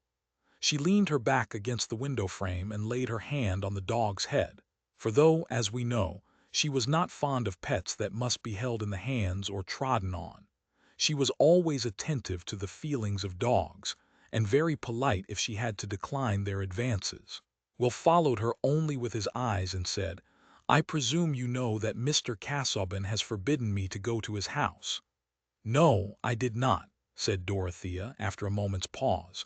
She was evidently much moved. "I am very, very sorry," she added mournfully. She was thinking of what Will had no knowledge of, the conversation between her and her husband in the darkness. And she was anew smitten with hopelessness that she could influence Mr. Casaubon's action. But the marked expression of her sorrow convinced Will that it was not all given to him personally, and that Dorothea had not been visited by the idea that Mr. Casaubon's dislike and jealousy of him turned upon herself. He felt an odd mixture of delight and vexation, of delight that he could dwell and be cherished in her thought as in a pure home, without suspicion and without stint, of vexation because he was of too little account with her, was not formidable enough, was treated with an unhesitating benevolence which did not flatter him. But his dread of any change in Dorothea was stronger than his discontent, and he began to speak again in a tone of mere explanation. "Mr. Casaubon's reason is his displeasure at my taking a position here which he considers unsuited to my rank as his cousin. I have told him that I cannot give way on this point. It is a little too hard on me to expect that my course in life is to be hampered by prejudices which I think ridiculous. Obligation may be stretched till it is no better than a brand of slavery stamped on us when we were too young to know its meaning. I would not have accepted the position if I had not meant to make it useful and honorable. I am not bound to regard family dignity in any other light." Dorothea felt wretched. She thought her husband altogether in the wrong, on more grounds than Will had mentioned. "It is better for us not to speak on the subject," she said, with a tremulousness not common in her voice. "Since you and Mr. Casaubon disagree, you intend to remain." She was looking out on the lawn with melancholy meditation. "Yes." "But I shall hardly ever see you now," said Will, in a tone of almost boyish complaint. "No," said Dorothea, turning her eyes full upon him, "hardly ever, but I shall hear of you. I shall know what you are doing for my uncle." "I shall know hardly anything about you," said Will. "No one will tell me anything." "Oh, my life is very simple," said Dorothea, her lips curling with an exquisite smile which irradiated her melancholy. "I am always at Lowick." "That is a dreadful imprisonment," said Will impetuously. "No, don't think that," said Dorothea. "I have no longings." He did not speak, but she replied to some change in his expression. "I mean for myself, except that I should like not to have so much more than my share without doing anything for others. But I have a belief of my own, and it comforts me." "What is that?" said Will, rather jealous of the belief. "That by desiring what is perfectly good, even when we don't quite know what it is and cannot do what we would, we are part of the divine power against evil, widening the skirts of light and making the struggle with darkness narrower." "That is a beautiful mysticism. It is a—" "Please not to call it by any name," said Dorothea, putting out her hands entreatingly. "You will say it is Persian or something else geographical. It is my life. I have found it out and cannot part with it. I have always been finding out my religion since I was a little girl. I used to pray so much. Now I hardly ever pray. I try not to have desires merely for myself, because they may not be good for others, and I have too much already. I only told you that you might know quite well how my days go at Lowick." "God bless you for telling me," said Will ardently, and rather wondering at himself. They were looking at each other like two fond children who were talking confidentially of birds. "What is your religion?" said Dorothea. "I mean, not what you know about religion, but the belief that helps you most." "To love what is good and beautiful when I see it," said Will. "But I am a rebel. I don't feel bound, as you do, to submit to what I don't like." "But if you like what is good, that comes to the same thing," said Dorothea, smiling. "Now you are subtle," said Will. "Yes. Mr. Casaubon often says I am too subtle. I don't feel as if I were subtle," said Dorothea playfully. "But how long my uncle is! I must go and look for him. I must really go on to the hall. Celia is expecting me." Will offered to tell Mr. Brooke, who presently came and said that he would step into the carriage and go with Dorothea as far as Dagley's, to speak about the small delinquent who had been caught with the leveret. Dorothea renewed the subject of the estate as they drove along, but Mr. Brooke, not being taken unawares, got the talk under his own control. "Chettam now," he replied. "He finds fault with me, my dear. But I should not preserve my game if it were not for Chettam, and he can't say that that expense is for the sake of the tenants, you know. It's a little against my feeling. Poaching, now, if you come to look into it. I have often thought of getting up the subject. Not long ago, Flavel, the Methodist preacher, was brought up for knocking down a hare that came across his path when he and his wife were walking out together. He was pretty quick, and knocked it on the neck." "That was very brutal, I think," said Dorothea. "Well, now, it seemed rather black to me, I confess, in a Methodist preacher, you know. And Johnson said, 'You may judge what a hypocrite he is.'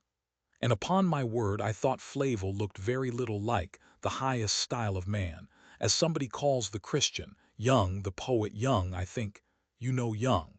Well, now, Flavel in his shabby black gaiters, pleading that he thought the Lord had sent him and his wife a good dinner, and he had a right to knock it down, though not a mighty hunter before the Lord, as Nimrod was. I assure you it was rather comic. Fielding would have made something of it, or Scott. Now Scott might have worked it up. But really, when I came to think of it, I couldn't help liking that the fellow should have a bit of hair to say grace over. It's all a matter of prejudice. Prejudice with the law on its side, you know, about the stick and the gaiters and so on. However, it doesn't do to reason about things, and law is law. But I got Johnson to be quiet, and I hushed the matter up. I doubt whether Chettam would not have been more severe, and yet he comes down on me as if I were the hardest man in the county. But here we are at Dagley's." Mr. Brooke got down at a farmyard gate, and Dorothea drove on. It is wonderful how much uglier things will look when we only suspect that we are blamed for them. Even our own persons in the glass are apt to change their aspect for us, after we have heard some frank remark on their less admirable points. And on the other hand, it is astonishing how pleasantly conscience takes our encroachments on those who never complain or have nobody to complain for them. Dagley's homestead never before looked so dismal to Mr. Brooke as it did today, with his mind thus sore about the fault-finding of the trumpet, echoed by Sir James. It is true that an observer, under that softening influence of the fine arts which makes other people's hardships picturesque, might have been delighted with this homestead called Freeman's End. The old house had dormer windows in the dark red roof. 2 of the chimneys were choked with ivy. The large porch was blocked up with bundles of sticks, and half the windows were closed with gray worm-eaten shutters, about which the jasmine boughs grew in wild luxuriance. The moldering garden wall with hollyhocks peeping over it was a perfect study of highly mingled subdued color, and there was an aged goat, kept doubtless on interesting superstitious grounds, lying against the open back kitchen door. The mossy thatch of the cowshed, the broken gray barn doors, the pauper laborers in ragged breeches who had nearly finished unloading a wagon of corn into the barn ready for early thrashing, the scanty dairy of cows being tethered for milking, and leaving one half of the shed in brown emptiness, the very pigs and white ducks seeming to wander about the uneven neglected yard, as if in low spirits from feeding on a too meager quality of rinsings. All these objects under the quiet light of a sky marbled with high clouds would have made a sort of picture which we have all paused over as a charming bit, touching other sensibilities than those which are stirred by the depression of the agricultural interest, with the sad lack of farming capital, as seen constantly in the newspapers of that time. But these troublesome associations were just now strongly present to Mr. Brooke, and spoiled the scene for him. Mr. Dagley himself made a figure in the landscape, carrying a pitchfork and wearing his milking hat, a very old beaver flattened in front. His coat and breeches were the best he had, and he would not have been wearing them on this weekday occasion if he had not been to market and returned later than usual, having given himself the rare treat of dining at the public table of the Blue Bull. How he came to fall into this extravagance would perhaps be matter of wonderment to himself on the morrow. But before dinner something in the state of the country, a slight pause in the harvest before the far dips were cut, the stories about the new king and the numerous handbills on the walls had seemed to warrant a little recklessness. It was a maxim about Middlemarch, and regarded as self-evident, that good meat should have good drink, which last Dagley interpreted as plenty of table ale well followed up by rum and water. These liquors have so far truth in them that they were not false enough to make poor Dagley seem merry. They only made his discontent less tongue-tied than usual. He had also taken too much in the shape of muddy political talk, a stimulant dangerously disturbing to his farming conservatism, which consisted in holding that whatever is bad, and any change is likely to be worse. He was flushed, and his eyes had a decidedly quarrelsome stare as he stood still grasping his pitchfork, while the landlord approached with his easy shuffling walk, one hand in his trouser pocket and the other swinging round a thin walking-stick. "Dagley, my good fellow," began Mr. Brooke, conscious that he was going to be very friendly about the boy. "Oh, I'm a good feller, am I? Thank ye, sir, thank ye," said Dagley, with a loud snarling irony which made Fagg the sheepdog stir from his seat and prick his ears. But seeing Monk enter the yard after some outside loitering, Fagg seated himself again in an attitude of observation. "I'm glad to hear I'm a good feller." Mr. Brooke reflected that it was market day, and that his worthy tenant had probably been dining, but saw no reason why he should not go on, since he could take the precaution of repeating what he had to say to Mrs. Dagley.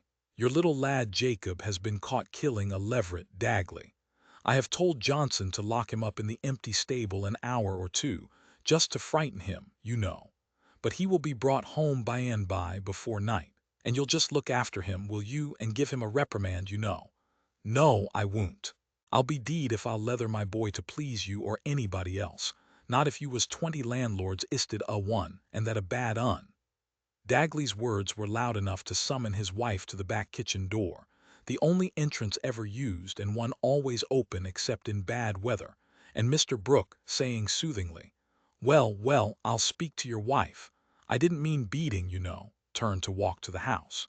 But Dagley, only the more inclined to have his say with a gentleman who walked away from him, followed at once, with Fagg slouching at his heels, and sullenly evading some small and probably charitable advances on the part of Monk.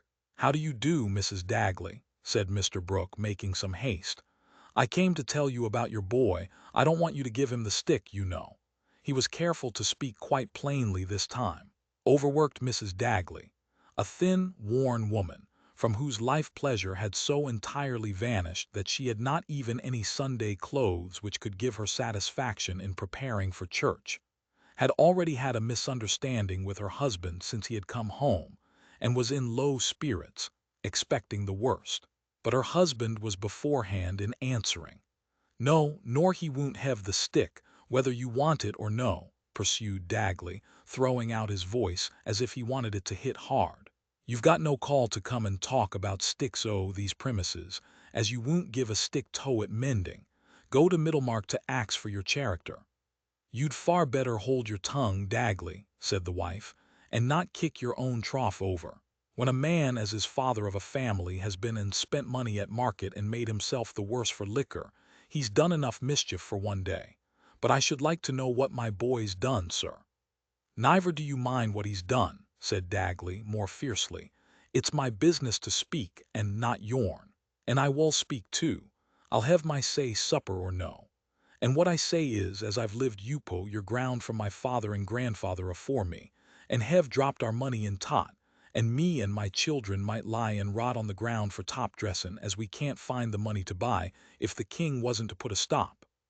"My good fellow, you're drunk, you know," said Mr. Brooke, confidentially but not judiciously. Another day," he added, turning as if to go.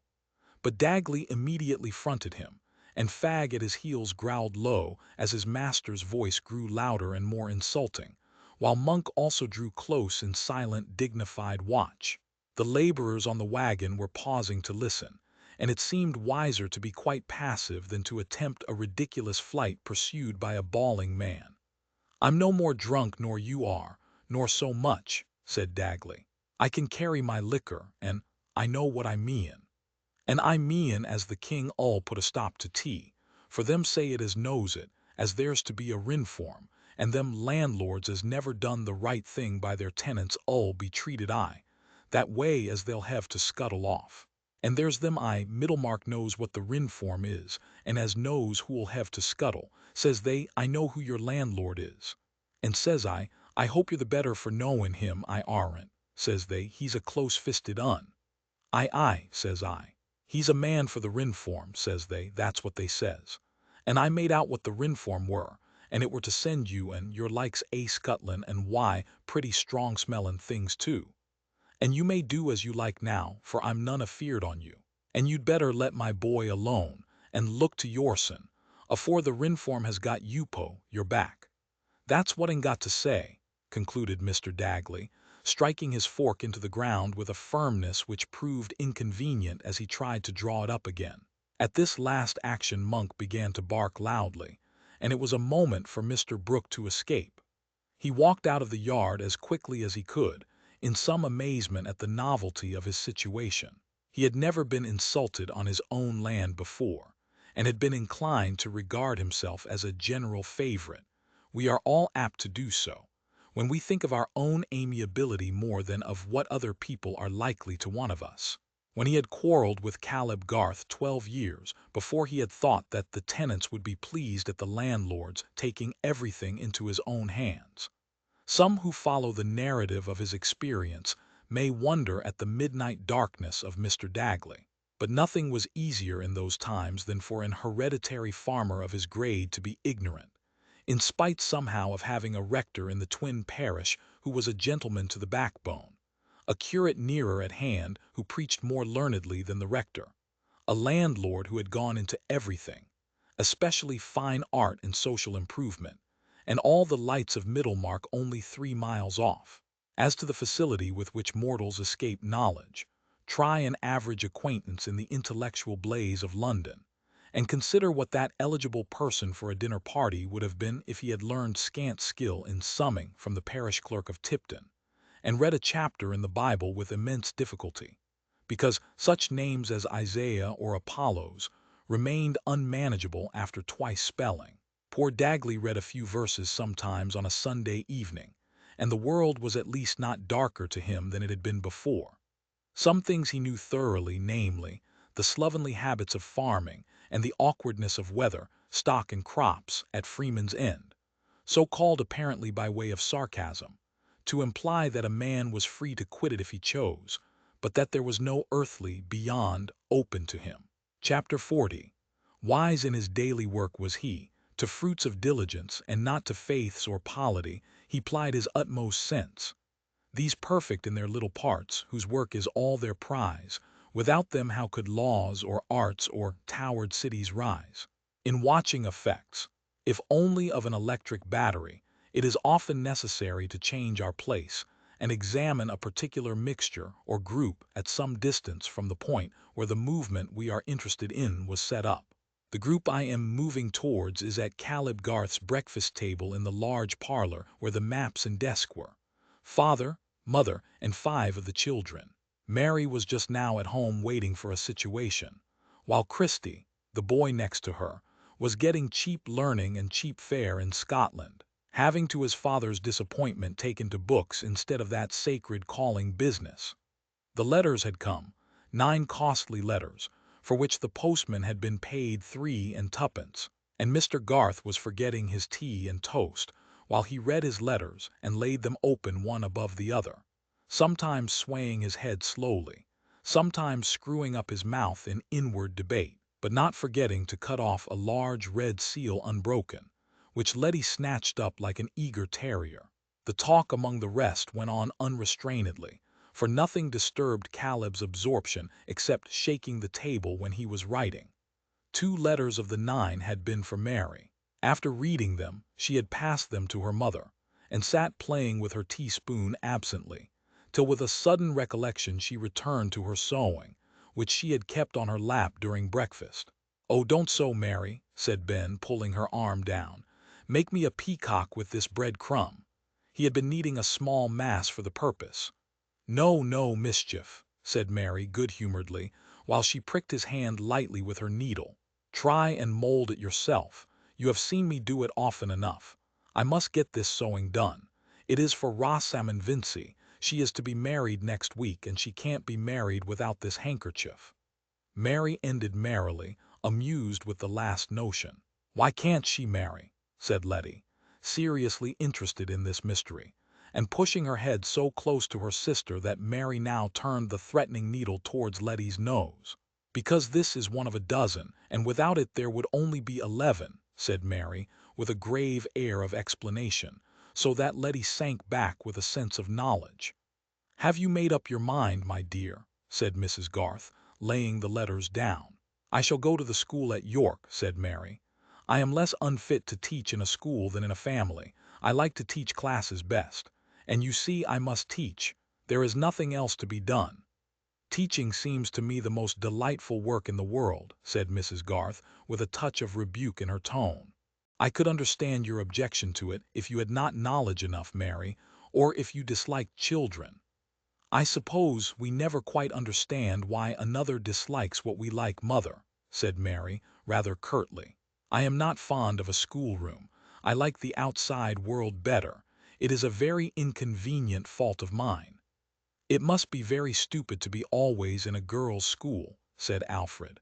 "Such a set of nincompoops like Mrs. Ballard's pupils walking 2 and 2. "And they have no games worth playing at," said Jim. "They can neither throw nor leap.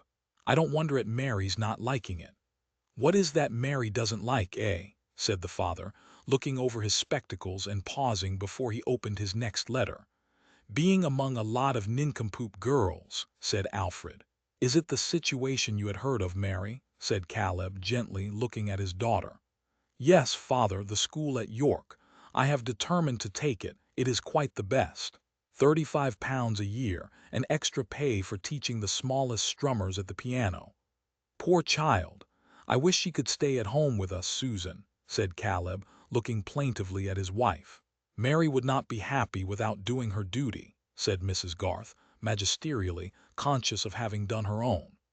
"It wouldn't make me happy to do such a nasty duty as that," said Alfred, at which Mary and her father laughed silently, but Mrs. Garth said, gravely, "Do find a fitter word than nasty, my dear Alfred, for everything that you think disagreeable. And suppose that Mary could help you to go to Mr. Hanmer's with the money she gets. That seems to me a great shame. But she's an old brick," said Alfred, rising from his chair and pulling Mary's head backward to kiss her. Mary colored and laughed, but could not conceal that the tears were coming. Caleb, looking on over his spectacles, with the angles of his eyebrows falling, had an expression of mingled delight and sorrow as he returned to the opening of his letter. And even Mrs. Garth, her lips curling with a calm contentment, allowed that inappropriate language to pass without correction, although Ben immediately took it up and sang, "She's an old brick, old brick, old brick," to a cantering measure which he beat out with his fist on Mary's arm.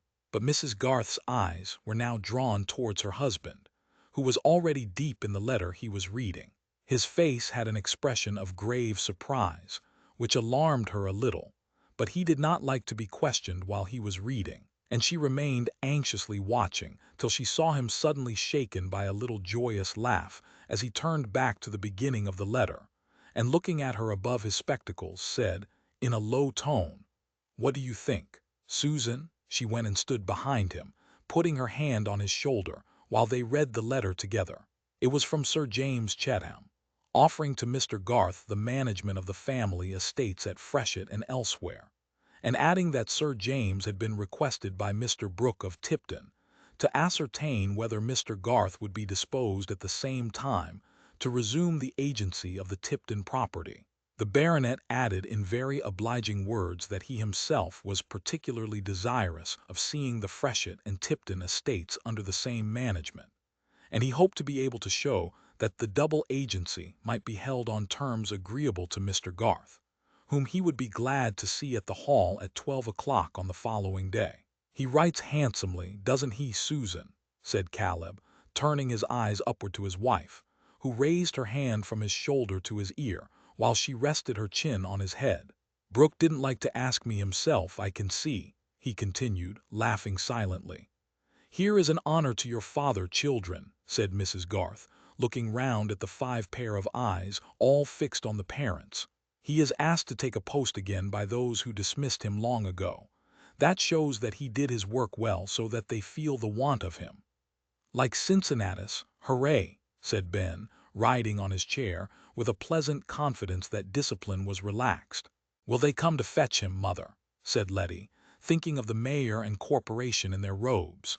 Mrs. Garth patted Letty's head and smiled, but seeing that her husband was gathering up his letters and likely soon to be out of reach in that sanctuary business, she pressed his shoulder and said emphatically, "Now, mind you ask fair pay, Caleb." "Oh, yes," said Caleb, in a deep voice of assent, as if it would be unreasonable to suppose anything else of him. "It'll come to between 400 and 500, the two together." Then with a little start of remembrance he said, "Mary, write and give up that school. Stay and help your mother. I'm as pleased as Punch, now I've thought of that."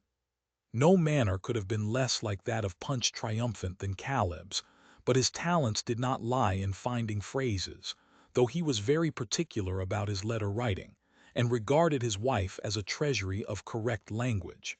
There was almost an uproar among the children now, and Mary held up the cambric embroidery towards her mother entreatingly, that it might be put out of reach, while the boys dragged her into a dance. Mrs. Garth, in placid joy, began to put the cups and plates together, while Caleb, pushing his chair from the table, as if he were going to move to the desk, still sat holding his letters in his hand and looking on the ground meditatively, stretching out the fingers of his left hand, according to a mute language of his own. At last he said, "It's 1,000 pities Christie didn't take to business, Susan. I shall want help by and by, and Alfred must go off to the engineering. I've made up my mind to that." He fell into meditation and finger rhetoric again for a little while, and then continued, I shall make Brooke have new agreements with the tenants, and I shall draw up a rotation of crops. And I'll lay a wager we can get fine bricks out of the clay at Bott's Corner. I must look into that. It would cheapen the repairs. It's a fine bit of work, Susan. A man without a family would be glad to do it for nothing. Mind you don't, though, said his wife, lifting up her finger. No, no. But it's a fine thing to come to a man when he's seen into the nature of business. To have the chance of getting a bit of the country into good fettle, as they say, and putting men into the right way with their farming, and getting a bit of good contriving and solid building done, that those who are living and those who come after will be the better for. I'd sooner have it than a fortune. I hold it the most honorable work that is. Here Caleb laid down his letters, thrust his fingers between the buttons of his waistcoat and sat upright, but presently proceeded with some awe in his voice and moving his head slowly aside. It's a great gift of God, Susan. That it is, Caleb, said his wife with answering fervor. And it will be a blessing to your children to have had a father who did such work, a father whose good work remains though his name may be forgotten. She could not say any more to him then about the pay. In the evening, when Caleb, rather tired with his day's work, was seated in silence with his pocketbook open on his knee, while Mrs. Garth and Mary were at their sewing, and Letty in a corner was whispering a dialogue with her doll, Mr. Fairbrother came up the orchard walk, dividing the bright August lights and shadows with the tufted grass and the apple-tree boughs. We know that he was fond of his parishioners the Garths, and had thought Mary worth mentioning to Lydgate. He used to the full the clergyman's privilege of disregarding the Middlemarch discrimination of ranks, and always told his mother that Mrs. Garth was more of a lady than any matron in the town. Still, you see, he spent his evenings at the Vinceys, where the matron, though less of a lady, presided over a well-lit drawing-room and whist. In those days human intercourse was not determined solely by respect, but the vicar did heartily respect the Garths, and a visit from him was no surprise to that family. Nevertheless, he accounted for it even while he was shaking hands, by saying, "I come as an envoy, Mrs. Garth. I have something to say to you and Garth on behalf of Fred Vincey. The fact is, poor fellow," he continued, as he seated himself and looked round with his bright glance at the three who were listening to him, "he has taken me into his confidence." Mary's heart beat rather quickly. She wondered how far Fred's confidence had gone. "We haven't seen the lad for months," said Caleb. "I couldn't think what was become of him." "He has been away on a visit," said the vicar, "because home was a little too hot for him, and Lydgate told his mother that the poor fellow must not begin to study yet. But yesterday he came and poured himself out to me. I am very glad he did, because I have seen him grow up from a youngster of 14, and I am so much at home in the house that the children are like nephews and nieces to me. But it is a difficult case to advise upon. However, he has asked me to come and tell you that he is going away, and that he is so miserable about his debt to you and his inability to pay that he can't bear to come himself even to bid you good-bye." "Tell him it doesn't signify a farthing," said Caleb, waving his hand. "We've had the pinch and have got over it, and now I'm going to be as rich as a Jew." "Which means," said Mrs. Garth, smiling at the vicar, "that we are going to have enough to bring up the boys well and to keep Mary at home." "What is the treasure trove?" said Mr. Fairbrother. "I'm going to be agent for 2 estates, Freshitt and Tipton, and perhaps for a pretty little bit of land in Lowick besides. It's all the same family connection, and employment spreads like water if it's once set going. It makes me very happy, Mr. Fairbrother." Here Caleb threw back his head a little, and spread his arms on the elbows of his chair. "That I've got an opportunity again with the letting of the land, and carrying out a notion or two with improvements. It's a most uncommonly cramping thing, as I've often told Susan, to sit on horseback and look over the hedges at the wrong thing, and not be able to put your hand to it to make it right. What people do who go into politics I can't think. It drives me almost mad to see mismanagement over only a few hundred acres." It was seldom that Caleb volunteered so long a speech, but his happiness had the effect of mountain air. His eyes were bright, and the words came without effort. "I congratulate you heartily, Garth," said the vicar.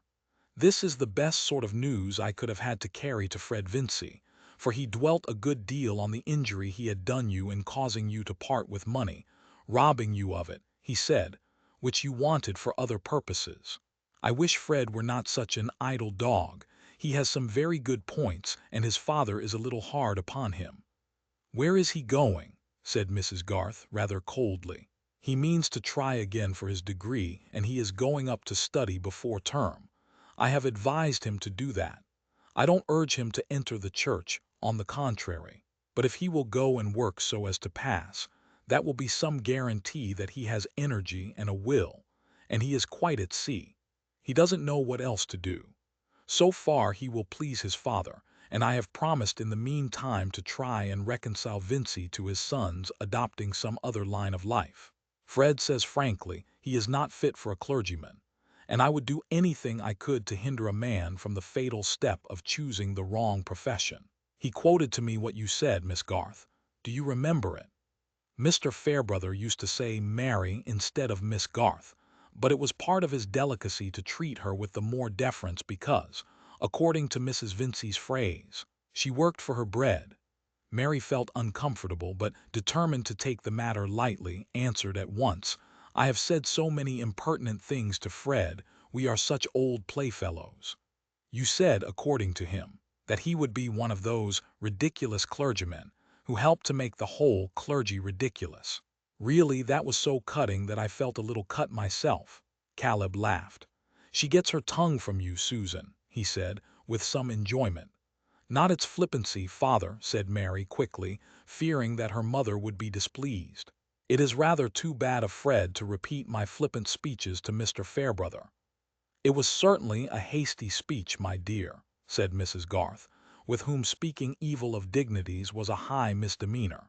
We should not value our vicar the less because there was a ridiculous curate in the next parish. There's something in what she says, though, said Caleb, not disposed to have Mary's sharpness undervalued. A bad workman of any sort makes his fellows mistrusted. Things hang together, he added, looking on the floor and moving his feet uneasily with a sense that words were scantier than thoughts. Clearly, said the vicar, amused. By being contemptible we set men's minds to the tune of contempt. I certainly agree with Miss Garth's view of the matter, whether I am condemned by it or not. But as to Fred Vincy, it is only fair he should be excused a little. Old Featherstone's delusive behavior did help to spoil him. There was something quite diabolical in not leaving him a farthing after all, but Fred has the good taste not to dwell on that.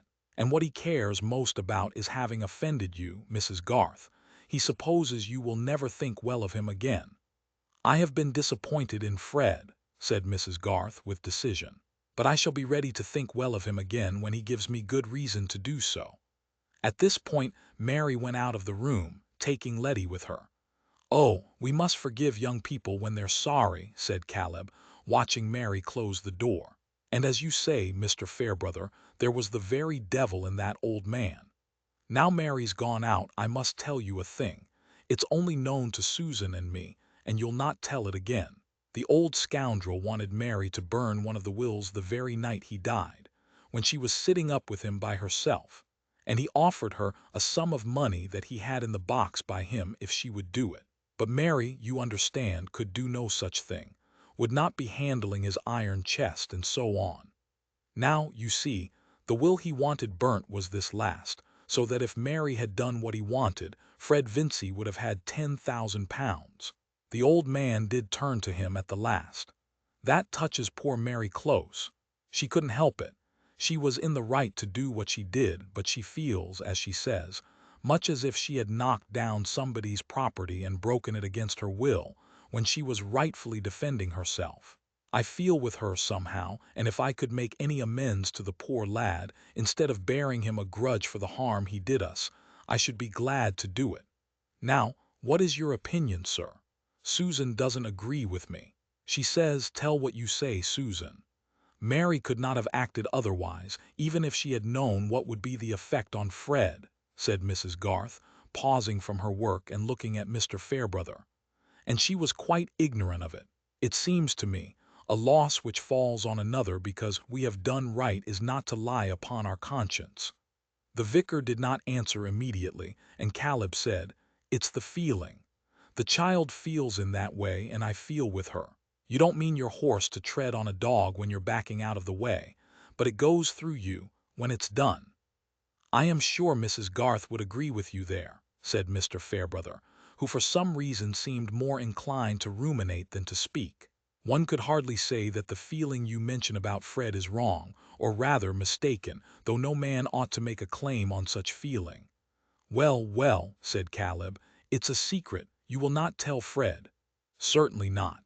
But I shall carry the other good news, that you can afford the loss he caused you." Mr. Fairbrother left the house soon after, and seeing Mary in the orchard with Letty, went to say good-bye to her. They made a pretty picture in the western light which brought out the brightness of the apples on the old scant-leaved boughs, Mary in her lavender gingham and black ribbons holding a basket, while Letty in her well-worn nankin picked up the fallen apples. If you want to know more particularly how Mary looked, 10 to 1 you will see a face like hers in the crowded street tomorrow, if you are there on the watch. She will not be among those daughters of Zion who are haughty, and walk with stretched-out necks and wanton eyes, mincing as they go.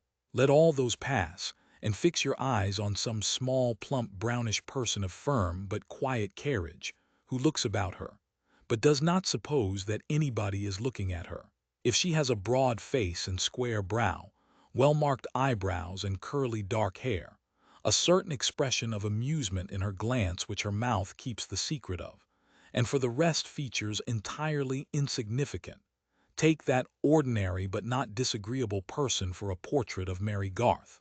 If you made her smile, she would show you perfect little teeth. If you made her angry, she would not raise her voice, but would probably say one of the bitterest things you have ever tasted the flavor of. If you did her a kindness, she would never forget it. Mary admired the keen-faced, handsome little vicar in his well-brushed, threadbare clothes more than any man she had had the opportunity of knowing. She had never heard him say a foolish thing, though she knew that he did unwise ones, and perhaps foolish sayings were more objectionable to her than any of Mr. Fairbrother's unwise doings. At least, it was remarkable that the actual imperfections of the vicar's clerical character never seemed to call forth the same scorn and dislike which she showed beforehand for the predicted imperfections of the clerical character, sustained by Fred Vincy. These irregularities of judgment, I imagine, are found even in riper minds than Mary Garth's. Our impartiality is kept for abstract merit and demerit, which none of us ever saw. Will anyone guess towards which of those widely different men Mary had the peculiar woman's tenderness, the one she was most inclined to be severe on, or the contrary? "Have you any message for your old playfellow, Miss Garth?" said the vicar, as he took a fragrant apple from the basket which she held towards him and put it in his pocket. "Something to soften down that harsh judgment. I am going straight to see him." "No," said Mary, shaking her head and smiling. "If I were to say that he would not be ridiculous as a clergyman, I must say that he would be something worse than ridiculous. But I am very glad to hear that he is going away to work. On the other hand, I am very glad to hear that you are not going away to work. My mother, I am sure, will be all the happier if you will come to see her at the vicarage. You know she is fond of having young people to talk to, and she has a great deal to tell about old times. You will really be doing a kindness." "I should like it very much if I may," said Mary. "Everything seems too happy for me all at once. I thought it would always be part of my life to long for home, and losing that grievance makes me feel rather empty. I suppose it served instead of sense to fill up my mind." "May I go with you, Mary?" whispered Letty, a most inconvenient child who listened to everything, but she was made exultant by having her chin pinched and her cheek kissed by Mr. Fairbrother, an incident which she narrated to her mother and father. As the vicar walked to Lowick, anyone watching him closely might have seen him twice shrug his shoulders. I think that the rare Englishmen who have this gesture are never of the heavy type. For fear of any lumbering instance to the contrary, I will say, hardly ever. They have usually a fine temperament and much tolerance towards the smaller errors of men. themselves inclusive. The vicar was holding an inward dialogue in which he told himself that there was probably something more between Fred and Mary Garth than the regard of old playfellows, and replied with a question whether that bit of womanhood were not a great deal too choice for that crude young gentleman. The rejoinder to this was the first shrug. Then he laughed at himself for being likely to have felt jealous, as if he had been a man able to marry, which, added he, it is as clear as any balance sheet that I am not. Whereupon followed the second shrug. What could two men, so different from each other, see in this brown patch, as Mary called herself? It was certainly not her plainness that attracted them, and let all plain young ladies be warned against the dangerous encouragement given them by society to confide in their want of beauty. A human being in this aged nation of ours is a very wonderful whole, the slow creation of long interchanging influences. And charm is a result of two such wholes, the one loving and the one loved. When Mr. and Mrs. Garth were sitting alone, Caleb said, "Susan, guess what I'm thinking of." "The rotation of crops," said Mrs. Garth, smiling at him above her knitting, "or else the back doors of the Tipton cottages." "No," said Caleb gravely. "I am thinking that I could do a great turn for Fred Vincy. Christy's gone, Alfred will be gone soon, and it will be 5 years before Jim is ready to take to business. I shall want help, and Fred might come in and learn the nature of things and act under me, and it might be the making of him into a useful man, if he gives up being a parson. What do you think?" "I think there is hardly anything honest that his family would object to more," said Mrs. Garth decidedly. "What care I about their objecting?" said Caleb, with a sturdiness which he was apt to show when he had an opinion. "The lad is of age and must get his bread. He has sense enough and quickness enough. He likes being on the land, and it's my belief that he could learn business well if he gave his mind to it." "But would he? His father and mother wanted him to be a fine gentleman, and I think he has the same sort of feeling himself. They all think us beneath them, and if the proposal came from you, I am sure Mrs. Vincy would say that we wanted Fred for Mary." "Life is a poor tale, if it is to be settled by nonsense of that sort," said Caleb with disgust. "Yes, but there is a certain pride which is proper, Caleb." "I call it improper pride to let fools' notions hinder you from doing a good action. There's no sort of work," said Caleb with fervor, putting out his hand and moving it up and down to mark his emphasis, "that could ever be done well if you minded what fools say. You must have it inside you that your plan is right, and that plan you must follow." "I will not oppose any plan you have set your mind on, Caleb," said Mrs. Garth, who was a firm woman, but knew that there were some points on which her mild husband was yet firmer. "Still, it seems to be fixed that Fred is to go back to college. Will it not be better to wait and see what he will choose to do after that? It is not easy to keep people against their will, and you are not yet quite sure enough of your own position, or what you will want. Well, it may be better to wait a bit, but as to my getting plenty of work for two, I'm pretty sure of that. I've always had my hands full with scattered things, and there's always something fresh turning up. Why, only yesterday, bless me, I don't think I told you. It was rather odd that two men should have been at me on different sides to do the same bit of valuing." "And who do you think they were?" said Caleb, taking a pinch of snuff and holding it up between his fingers as if it were a part of his exposition. He was fond of a pinch when it occurred to him, but he usually forgot that this indulgence was at his command. His wife held down her knitting and looked attentive. "Why, that Rig Featherstone was one, but Bulstrode was before him, so I'm going to do it for Bulstrode. Whether it's mortgage or purchase they're going for, I can't tell yet." "Can that man be going to sell the land just left him, which he has taken the name for?" said Mrs. Garth. "Deuce knows," said Caleb, who never referred the knowledge of discreditable doings to any higher power than the deuce. "But Bulstrode has long been wanting to get a handsome bit of land under his fingers, that I know, and it's a difficult matter to get in this part of the country." Caleb scattered his snuff carefully instead of taking it, and then added, "The ins and outs of things are curious. Here is the land they've been all along expecting for Fred, which it seems the old man never meant to leave him a foot of, but left it to this side-slip of a son that he kept in the dark, and thought of his sticking there and vexing everybody as well as he could have vexed 'em himself if he could have kept alive. I say, it would be curious if it got into Bulstrode's hands after all. The old man hated him, and never would bank with him. What reason could the miserable creature have for hating a man whom he had nothing to do with? Said Mrs. Garth. Pooh, where's the use of asking for such fellows' reasons? The soul of man, said Caleb, with the deep tone and grave shake of the head which always came when he used this phrase. The soul of man, when it gets fairly rotten, will bear you all sorts of poisonous toadstools, and no eye can see whence came the seed thereof. It was one of Caleb's quaintnesses, that in his difficulty of finding speech for his thought, he caught, as it were, snatches of diction which he associated with various points of view or states of mind, and whenever he had a feeling of awe, he was haunted by a sense of biblical phraseology, though he could hardly have given a strict quotation.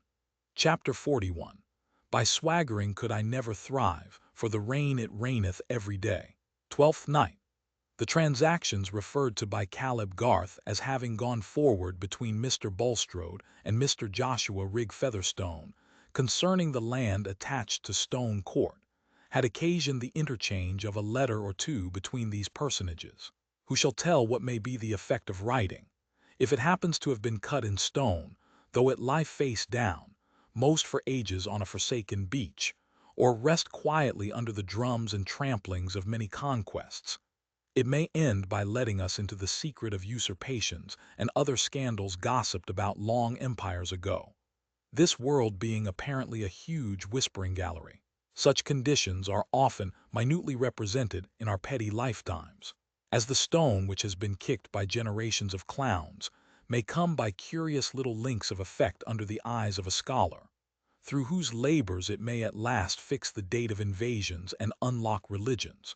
So a bit of ink and paper which has long been an innocent wrapping or stopgap may at last be laid open under the one pair of eyes which have knowledge enough to turn it into the opening of a catastrophe. To Uriel watching the progress of planetary history from the sun, the one result would be just as much of a coincidence as the other.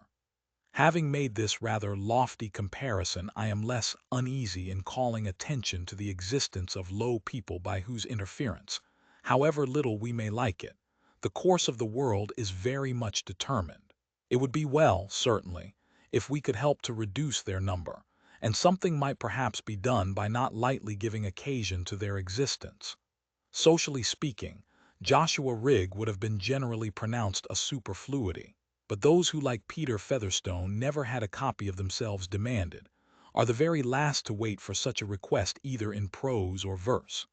The copy in this case bore more of outside resemblance to the mother, in whose sex-frog features, accompanied with fresh-colored cheeks and a well-rounded figure, are compatible with much charm for a certain order of admirers.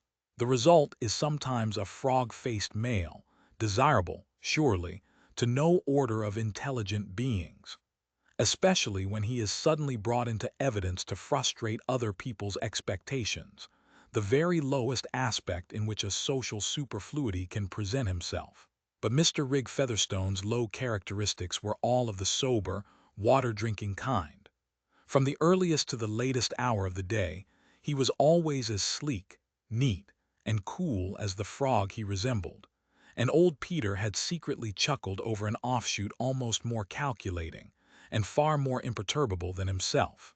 I will add that his fingernails were scrupulously attended to, and that he meant to marry a well-educated young lady, as yet unspecified, whose person was good, and whose connections, in a solid middle-class way, were undeniable. Thus his nails and modesty were comparable to those of most gentlemen, though his ambition had been educated only by the opportunities of a clerk, an accountant in the smaller commercial houses of a seaport. He thought the rural Featherstones very simple, absurd people, and they in their turn regarded his bringing up in a seaport town as an exaggeration of the monstrosity that their brother Peter, and still more Peter's property, should have had such belongings. The garden and gravel approach, as seen from the two windows of the wainscoted parlor at Stone Court, were never in better trim than now, when Mr. Rig Featherstone stood, with his hands behind him, looking out on these grounds as their master. But it seemed doubtful whether he looked out for the sake of contemplation, or of turning his back to a person who stood in the middle of the room, with his legs considerably apart and his hands in his trouser pockets. A person in all respects a contrast to the sleek and cool Rig. He was a man obviously on the way towards 60, very florid and hairy, with much gray in his bushy whiskers and thick curly hair, a stoutish body which showed to disadvantage the somewhat worn joinings of his clothes, and the air of a swaggerer, who would aim at being noticeable even at a show of fireworks, regarding his own remarks on any other person's performance as likely to be more interesting than the performance itself. His name was John Raffles, and he sometimes wrote jocosely WAG after his signature, observing when he did so, that he was once taught by Leonard Lamb of Finsbury, who wrote BA after his name, and that he, Raffles, originated the witticism of calling that celebrated principal Balaam. Such were the appearance and mental flavor of Mr. Raffles, both of which seemed to have a stale odor of travelers' rooms in the commercial hotels of that period. "Come now, Josh," he was saying, in a full rumbling tone, "look at it in this light. Here is your poor mother going into the vale of years, and you could afford something handsome now to make her comfortable." "Not while you live. Nothing would make her comfortable while you live," returned Rig in his cool, high voice. "What I give her you'll take. You bear me a grudge, Josh, that I know, but come now as between man and man, without humbug, a little capital might enable me to make a first-rate thing of the shop. The tobacco trade is growing. I should cut my own nose off in not doing the best I could at it. I should stick to it like a flea to a fleece for my own sake. I should always be on the spot, and nothing would make your poor mother so happy. I've pretty well done with my wild oats, turned 55. I want to settle down in my chimney corner, and if I once buckled to the tobacco trade, I could bring an amount of brains and experience to bear on it that would not be found elsewhere in a hurry. I don't want to be bothering you one time after another, but to get things once for all into the right channel. Consider that, Josh, as between man, and with your poor mother to be made easy for her life. I was always fond of the old woman, by Jove." "Have you done?" said Mr. Rig quietly, without looking away from the window. "Yes, I've done," said Raffles, taking hold of his hat which stood before him on the table and giving it a sort of oratorical push. "Then just listen to me. The more you say anything, the less I shall believe it. The more you want me to do a thing, the more reason I shall have for never doing it. Do you think I mean to forget your kicking me when I was a lad, and eating all the best victual away from me and my mother? Do you think I forget your always coming home to sell and pocket everything, and going off again leaving us in the lurch? I should be glad to see you whipped at the cart tail. My mother was a fool to you. She'd no right to give me a father-in-law, and she's been punished for it. She shall have her weekly allowance paid and no more, and that shall be stopped if you dare to come on to these premises again, or to come into this country after me again.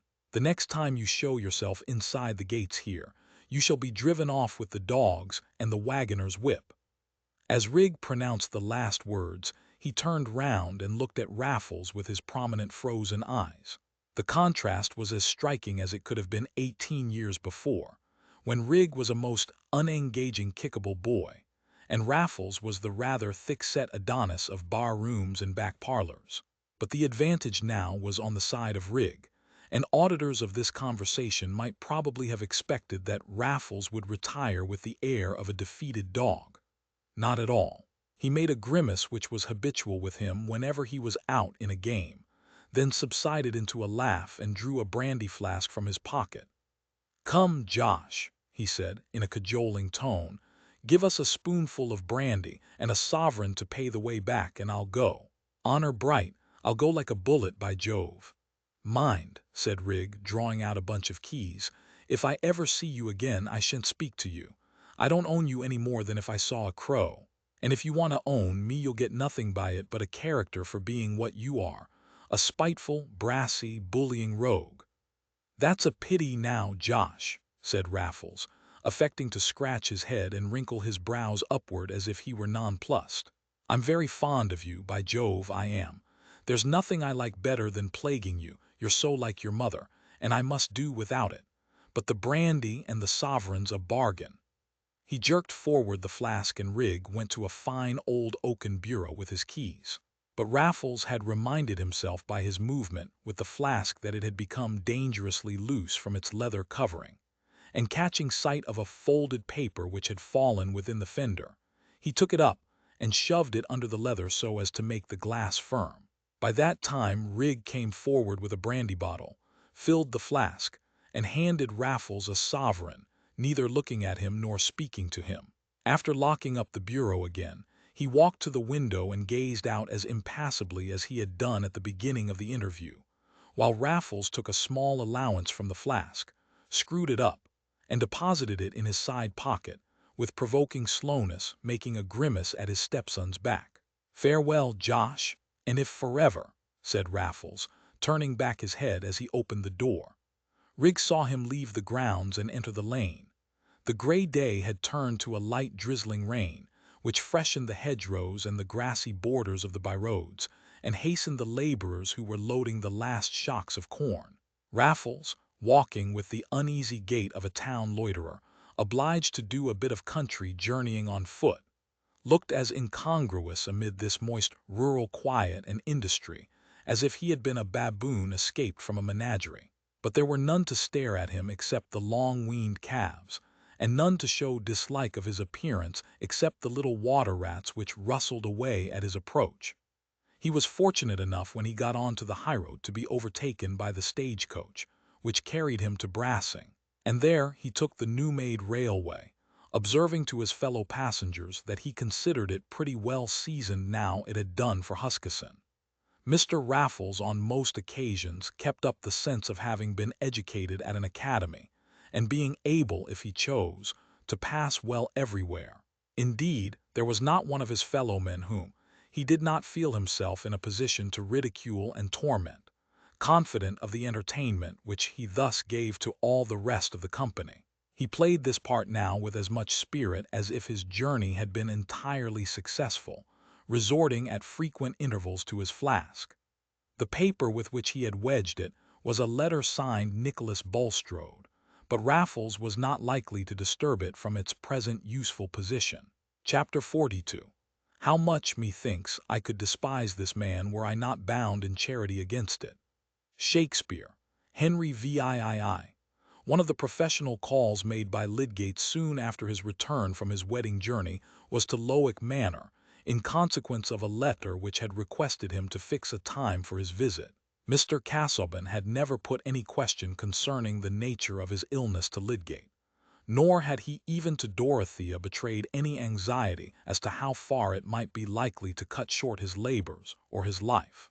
On this point, as on all others, he shrank from pity, and if the suspicion of being pitied for anything in his lot surmised or known in spite of himself was embittering, the idea of calling forth a show of compassion by frankly admitting an alarm or a sorrow was necessarily intolerable to him. Every proud mind knows something of this experience, and perhaps it is only to be overcome by a sense of fellowship deep enough to make all efforts at isolation seem mean and petty instead of exalting. But Mr. Casaubon was now brooding over something through which the question of his health and life haunted his silence with a more harassing importunity, even than through the autumnal unripeness of his authorship. It is true that this last might be called his central ambition, but there are some kinds of authorship in which by far the largest result is the uneasy susceptibility accumulated in the consciousness of the author. One knows of the river by a few streaks amid a long-gathered deposit of uncomfortable mud. That was the way with Mr. Casaubon's hard intellectual labors. Their most characteristic result was not the key to all mythologies, but a morbid consciousness that others did not give him the place which he had not demonstrably merited, a perpetual suspicious conjecture that the views entertained of him were not to his advantage, a melancholy absence of passion in his efforts at achievement, and a passionate resistance to the confession that he had achieved nothing. Thus his intellectual ambition, which seemed to others to have absorbed and dried him, was really no security against wounds, least of all against those which came from Dorothea. And he had begun now to frame possibilities for the future which were somehow more embittering to him than anything his mind had dwelt on before. Against certain facts he was helpless. Against Will Ladislaw's existence, his defiant stay in the neighborhood of Lowick, and his flippant state of mind with regard to the possessors of authentic, well-stamped erudition. Against Dorothea's nature, always taking on some new shape of ardent activity, and even in submission and silence covering fervid reasons which it was an irritation to think of. Against certain notions and likings which had taken possession of her mind in relation to subjects that he could not possibly discuss with her. There was no denying that Dorothea was as virtuous and lovely a young lady as he could have obtained for a wife. But a young lady turned out to be something more troublesome than he had conceived. She nursed him, she read to him, she anticipated his wants, and was solicitous about his feelings. But there had entered into the husband's mind the certainty that she judged him, and that her wifely devotedness was like a penitential expiation of unbelieving thoughts, was accompanied with a power of comparison by which himself and his doings were seen too luminously as a part of things in general. His discontent passed vapor-like through all her gentle, loving manifestations, and clung to that inappreciative world which she had only brought nearer to him. Poor Mr. Casaubon! This suffering was the harder to bear because it seemed like a betrayal. The young creature who had worshipped him with perfect trust had quickly turned into the critical wife, and early instances of criticism and resentment had made an impression which no tenderness and submission afterwards could remove. To his suspicious interpretation, Dorothea's silence now was a suppressed rebellion. A remark from her which he had not in any way anticipated was an assertion of conscious superiority. Her gentle answers had an irritating cautiousness in them, and when she acquiesced, it was a self-approved effort of forbearance. The tenacity with which he strove to hide this inward drama made it the more vivid for him, as we hear with the more keenness what we wish others not to hear. Instead of wondering at this result of misery in Mr. Casaubon, I think it quite ordinary. Will not a tiny speck very close to our vision blot out the glory of the world, and leave only a margin by which we see the blot? I know no speck so troublesome as self. And who, if Mr. Casaubon had chosen to expound his discontents, his suspicions that he was not any longer adored without criticism, could have denied that they were founded on good reasons? On the contrary, there was a strong reason to be added, which he had not himself taken explicitly into account, namely, that he was not unmixedly adorable. He suspected this, however, as he suspected other things, without confessing it, and like the rest of us, felt how soothing it would have been to have a companion who would never find it out. This sore susceptibility in relation to Dorothea was thoroughly prepared before Will Ladislaw had returned to Lowick, and what had occurred since then had brought Mr. Casaubon's power of suspicious construction into exasperated activity. To all the facts which he knew, he added imaginary facts both present and future which became more real to him than those because they called up a stronger dislike, a more predominating bitterness. Suspicion and jealousy of Will Ladislaw's intentions, suspicion and jealousy of Dorothea's impressions, were constantly at their weaving work. It would be quite unjust to him to suppose that he could have entered into any coarse misinterpretation of Dorothea. His own habits of mind and conduct, quite as much as the open elevation of her nature, saved him from any such mistake.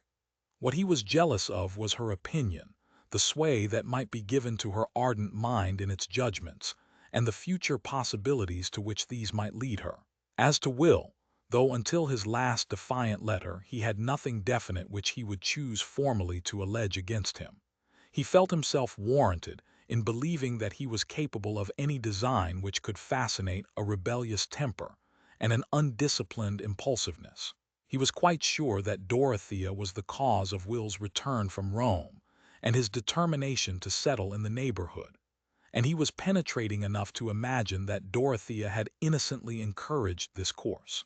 It was as clear as possible that she was ready to be attached to Will and to be pliant to his suggestions.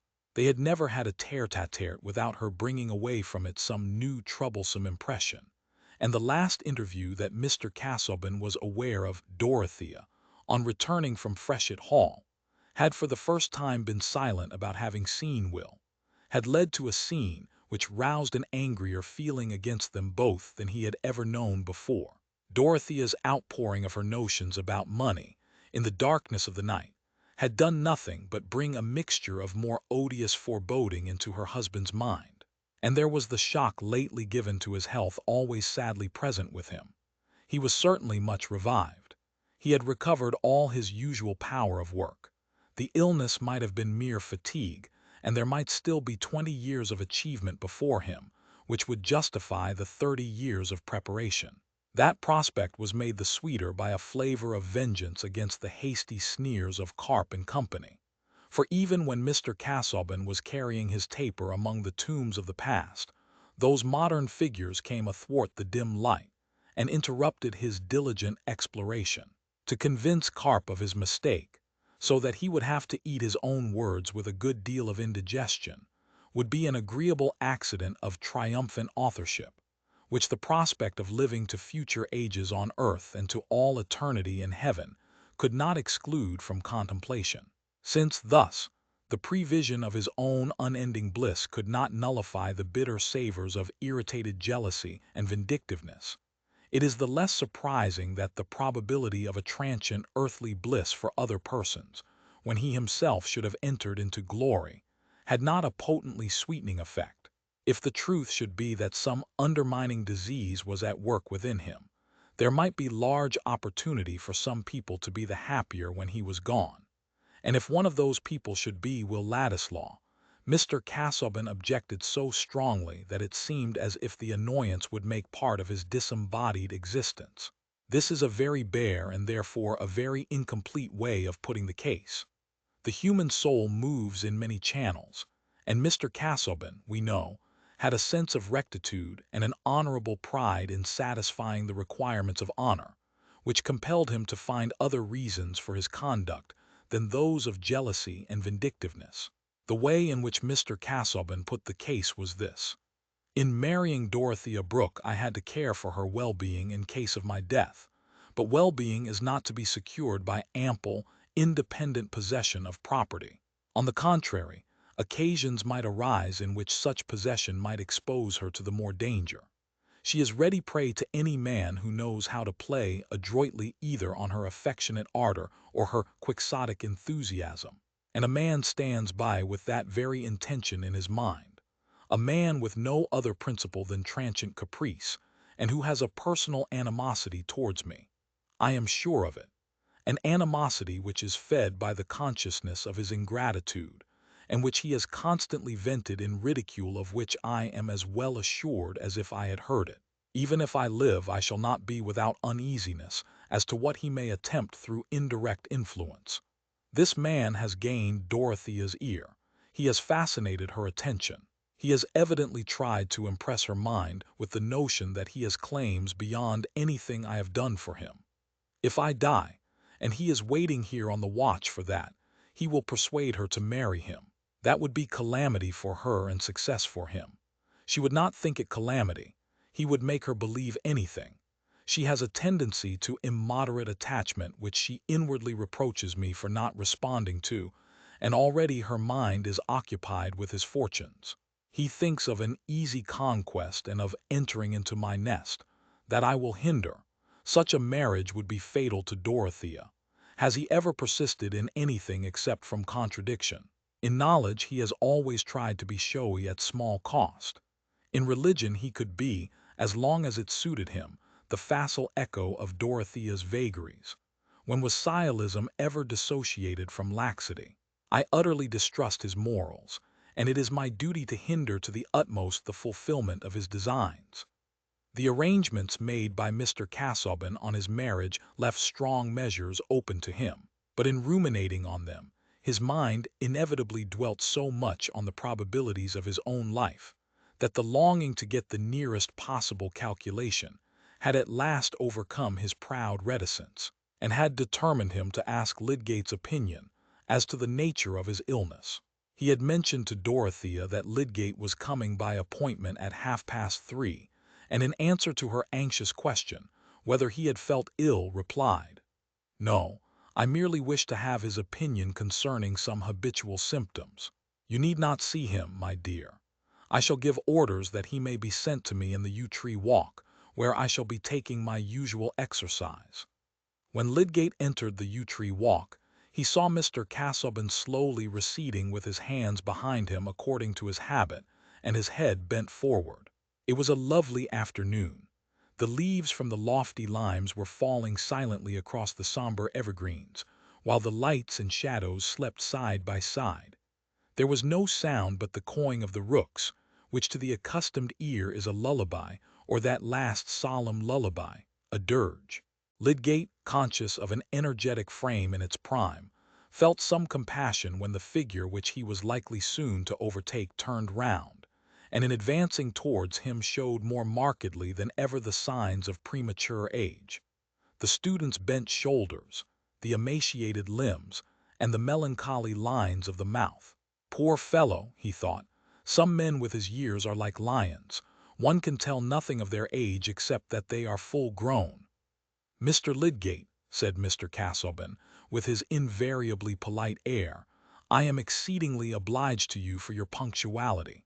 We will, if you please, carry on our conversation in walking to and fro. I hope your wish to see me is not due to the return of unpleasant symptoms," said Lydgate, filling up a pause. "Not immediately, no. In order to account for that wish I must mention, what it were otherwise needless to refer to, that my life, on all collateral accounts insignificant, derives a possible importance from the incompleteness of labors which have extended through all its best years. In short, I have long had on hand a work which I would fain leave behind me in such a state, at least, that it might be committed to the press by others. Were I assured that this is the utmost I can reasonably expect, that assurance would be a useful circumscription of my attempts, and a guide in both the positive and negative determination of my course." Here Mr. Casaubon paused, removed one hand from his back and thrust it between the buttons of his single-breasted coat. To a mind largely instructed in the human destiny, hardly anything could be more interesting than the inward conflict implied in his formal measured address, delivered with the usual sing-song and motion of the head. Nay, are there many situations more sublimely tragic than the struggle of the soul with the demand to renounce a work which has been all the significance of its life, a significance which is to vanish as the waters which come and go where no man has need of them? But there was nothing to strike others as sublime about Mr. Casaubon, and Lydgate, who had some contempt at hand for feudal scholarship, felt a little amusement mingling with his pity. He was at present too ill acquainted with disaster to enter into the pathos of a lot where everything is below the level of tragedy, except the passionate egoism of the sufferer. "You refer to the possible hindrances from want of health," he said, wishing to help forward Mr. Casaubon's purpose, which seemed to be clogged by some hesitation. "I do. You have not implied to me that the symptoms which, I am bound to testify, you watched with scrupulous care, were those of a fatal disease. But were it so, Mr. Lydgate, I should desire to know the truth without reservation, and I appeal to you for an exact statement of your conclusions. I request it as a friendly service. If you can tell me that my life is not threatened by anything else than ordinary casualties, I shall rejoice, on grounds which I have already indicated. If not, knowledge of the truth is even more important to me." "Then I can no longer hesitate as to my course," said Lydgate. "But the first thing I must impress on you is that my conclusions are doubly uncertain. Uncertain not only because of my fallibility, but because diseases of the heart are eminently difficult to found predictions on.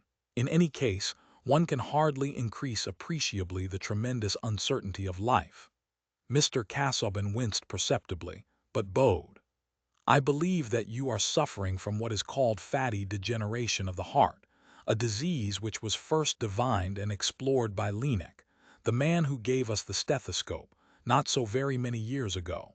A good deal of experience, a more lengthened observation, is wanting on the subject.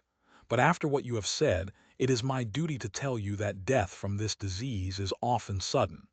At the same time, no such result can be predicted. Your condition may be consistent with a tolerably comfortable life for another 15 years, or even more.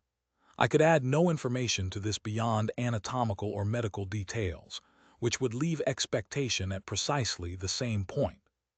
Lydgate's instinct was fine enough to tell him that plain speech, quite free from ostentatious caution, would be felt by Mr. Casaubon as a tribute of respect. "I thank you, Mr. Lydgate," said Mr. Casaubon, after a moment's pause. "One thing more I have still to ask. Did you communicate what you have now told me to Mrs. Casaubon? Partly, I mean, as to the possible issues." Lydgate was going to explain why he had told Dorothea, but Mr. Casaubon, with an unmistakable desire to end the conversation, waved his hand slightly and said again, "I thank you," proceeding to remark on the rare beauty of the day. Lydgate, certain that his patient wished to be alone, soon left him, and the black figure with hands behind and head bent forward continued to pace the walk where the dark yew trees gave him a mute companionship in melancholy, and the little shadows of bird or leaf that fleeted across the aisles of sunlight stole along in silence as in the presence of a sorrow. Here was a man who now for the first time found himself looking into the eyes of death, who was passing through one of those rare moments of experience when we feel the truth of a commonplace, which is as different from what we call knowing it, as the vision of waters upon the earth is different from the delirious vision of the water, which cannot be had to cool the burning tongue. When the commonplace "we must all die" transforms itself suddenly into the acute consciousness, "I must die, and soon," then death grapples us, and his fingers are cruel. Afterwards he may come to fold us in his arms as our mother did, and our last moment of dim earthly discerning may be like the first. To Mr. Casaubon now, it was as if he suddenly found himself on the dark river brink and heard the plash of the oncoming oar, not discerning the forms, but expecting the summons. In such an hour the mind does not change its lifelong bias, but carries it onward in imagination to the other side of death, gazing backward, perhaps with the divine calm of beneficence, perhaps with the petty anxieties of self-assertion. What was Mr. Casaubon's bias his acts will give us a clue to. He held himself to be, with some private scholarly reservations, a believing Christian, as to estimates of the present and hopes of the future. But what we strive to gratify, though we may call it a distant hope, is an immediate desire. The future estate for which men drudge up city alleys exists already in their imagination and love. And Mr. Casaubon's immediate desire was not for divine communion and light divested of earthly conditions. His passionate longings, poor man, clung low and mist-like in very shady places. Dorothea had been aware when Lydgate had ridden away, and she had stepped into the garden, with the impulse to go at once to her husband. But she hesitated, fearing to offend him by obtruding herself, for her ardor, continually repulsed, served, with her intense memory, to heighten her dread, as thwarted energy subsides into a shudder, and she wandered slowly round the nearer clumps of trees until she saw him advancing. Then she went towards him, and might have represented a heaven-sent angel coming with a promise that the short hours remaining should yet be filled with that faithful love which clings the closer to a comprehended grief. His glance in reply to hers was so chill that she felt her timidity increased, yet she turned and passed her hand through his arm. Mr. Casaubon kept his hands behind him and allowed her pliant arm to cling with difficulty against his rigid arm. There was something horrible to Dorothea in the sensation which this unresponsive hardness inflicted on her. That is a strong word, but not too strong. It is in these acts called trivialities that the seeds of joy are forever wasted, until men and women look round with haggard faces at the devastation their own waste has made, and say, "The earth bears no harvest of sweetness," calling their denial knowledge. You may ask why, in the name of manliness, Mr. Casaubon should have behaved in that way. Consider that his was a mind which shrank from pity. Have you ever watched in such a mind the effect of a suspicion that what is pressing it as a grief may be really a source of contentment, either actual or future, to the being who already offends by pitying? Besides, he knew little of Dorothea's sensations, and had not reflected that on such an occasion as the present they were comparable in strength to his own sensibilities about Carp's criticisms. Dorothea did not withdraw her arm, but she could not venture to speak. Mr. Casaubon did not say, "I wish to be alone," but he directed his steps in silence towards the house, and as they entered by the glass door on this eastern side, Dorothea withdrew her arm and lingered on the matting, that she might leave her husband quite free. He entered the library and shut himself in, alone with his sorrow. She went up to her boudoir. The open bow window let in the serene glory of the afternoon lying in the avenue, where the lime trees cast long shadows. But Dorothea knew nothing of the scene. She threw herself on a chair, not heeding that she was in the dazzling sun rays. If there were discomfort in that, how could she tell that it was not part of her inward misery? She was in the reaction of a rebellious anger stronger than any she had felt since her marriage. Instead of tears there came words. "What have I done? What am I that he should treat me so? He never knows what is in my mind. He never cares. What is the use of anything I do? He wishes he had never married me." She began to hear herself, and was checked into stillness. Like one who has lost his way and is weary, she sat and saw as in one glance all the paths of her young hope which she should never find again. And just as clearly in the miserable light she saw her own and her husband's solitude, how they walked apart so that she was obliged to survey him. If he had drawn her towards him, she would never have surveyed him, never have said, "Is he worth living for?" but would have felt him simply a part of her own life. Now she said bitterly, "It is his fault, not mine." In the jar of her whole being pity was overthrown. Was it her fault that she had believed in him, had believed in his worthiness? And what exactly was he? She was able enough to estimate him, she who waited on his glances with trembling and shut her best soul in prison, paying it only hidden visits that she might be petty enough to please him. In such a crisis as this, some women begin to hate. The sun was low when Dorothea was thinking that she would not go down again, but would send a message to her husband saying that she was not well and preferred remaining upstairs. She had never deliberately allowed her resentment to govern her in this way before, but she believed now that she could not see him again without telling him the truth about her feeling, and she must wait till she could do it without interruption. He might wonder and be hurt at her message. It was good that he should wonder and be hurt. Her anger said, as anger is apt to say, that God was with her, that all heaven, though it were crowded with spirits watching them, must be on her side. She had determined to ring her bell when there came a rap at the door. Mr. Casaubon had sent to say that he would have his dinner in the library. He wished to be quite alone this evening, being much occupied. "I shall not dine then, Tantripp." "Oh, madam, let me bring you a little something." "No, I am not well. Get everything ready in my dressing-room, but pray do not disturb me again." Dorothea sat almost motionless in her meditative struggle while the evening slowly deepened into night. But the struggle changed continually, as that of a man who begins with a movement towards striking and ends with conquering his desire to strike. The energy that would animate a crime is not more than is wanted to inspire a resolved submission, when the noble habit of the soul reasserts itself.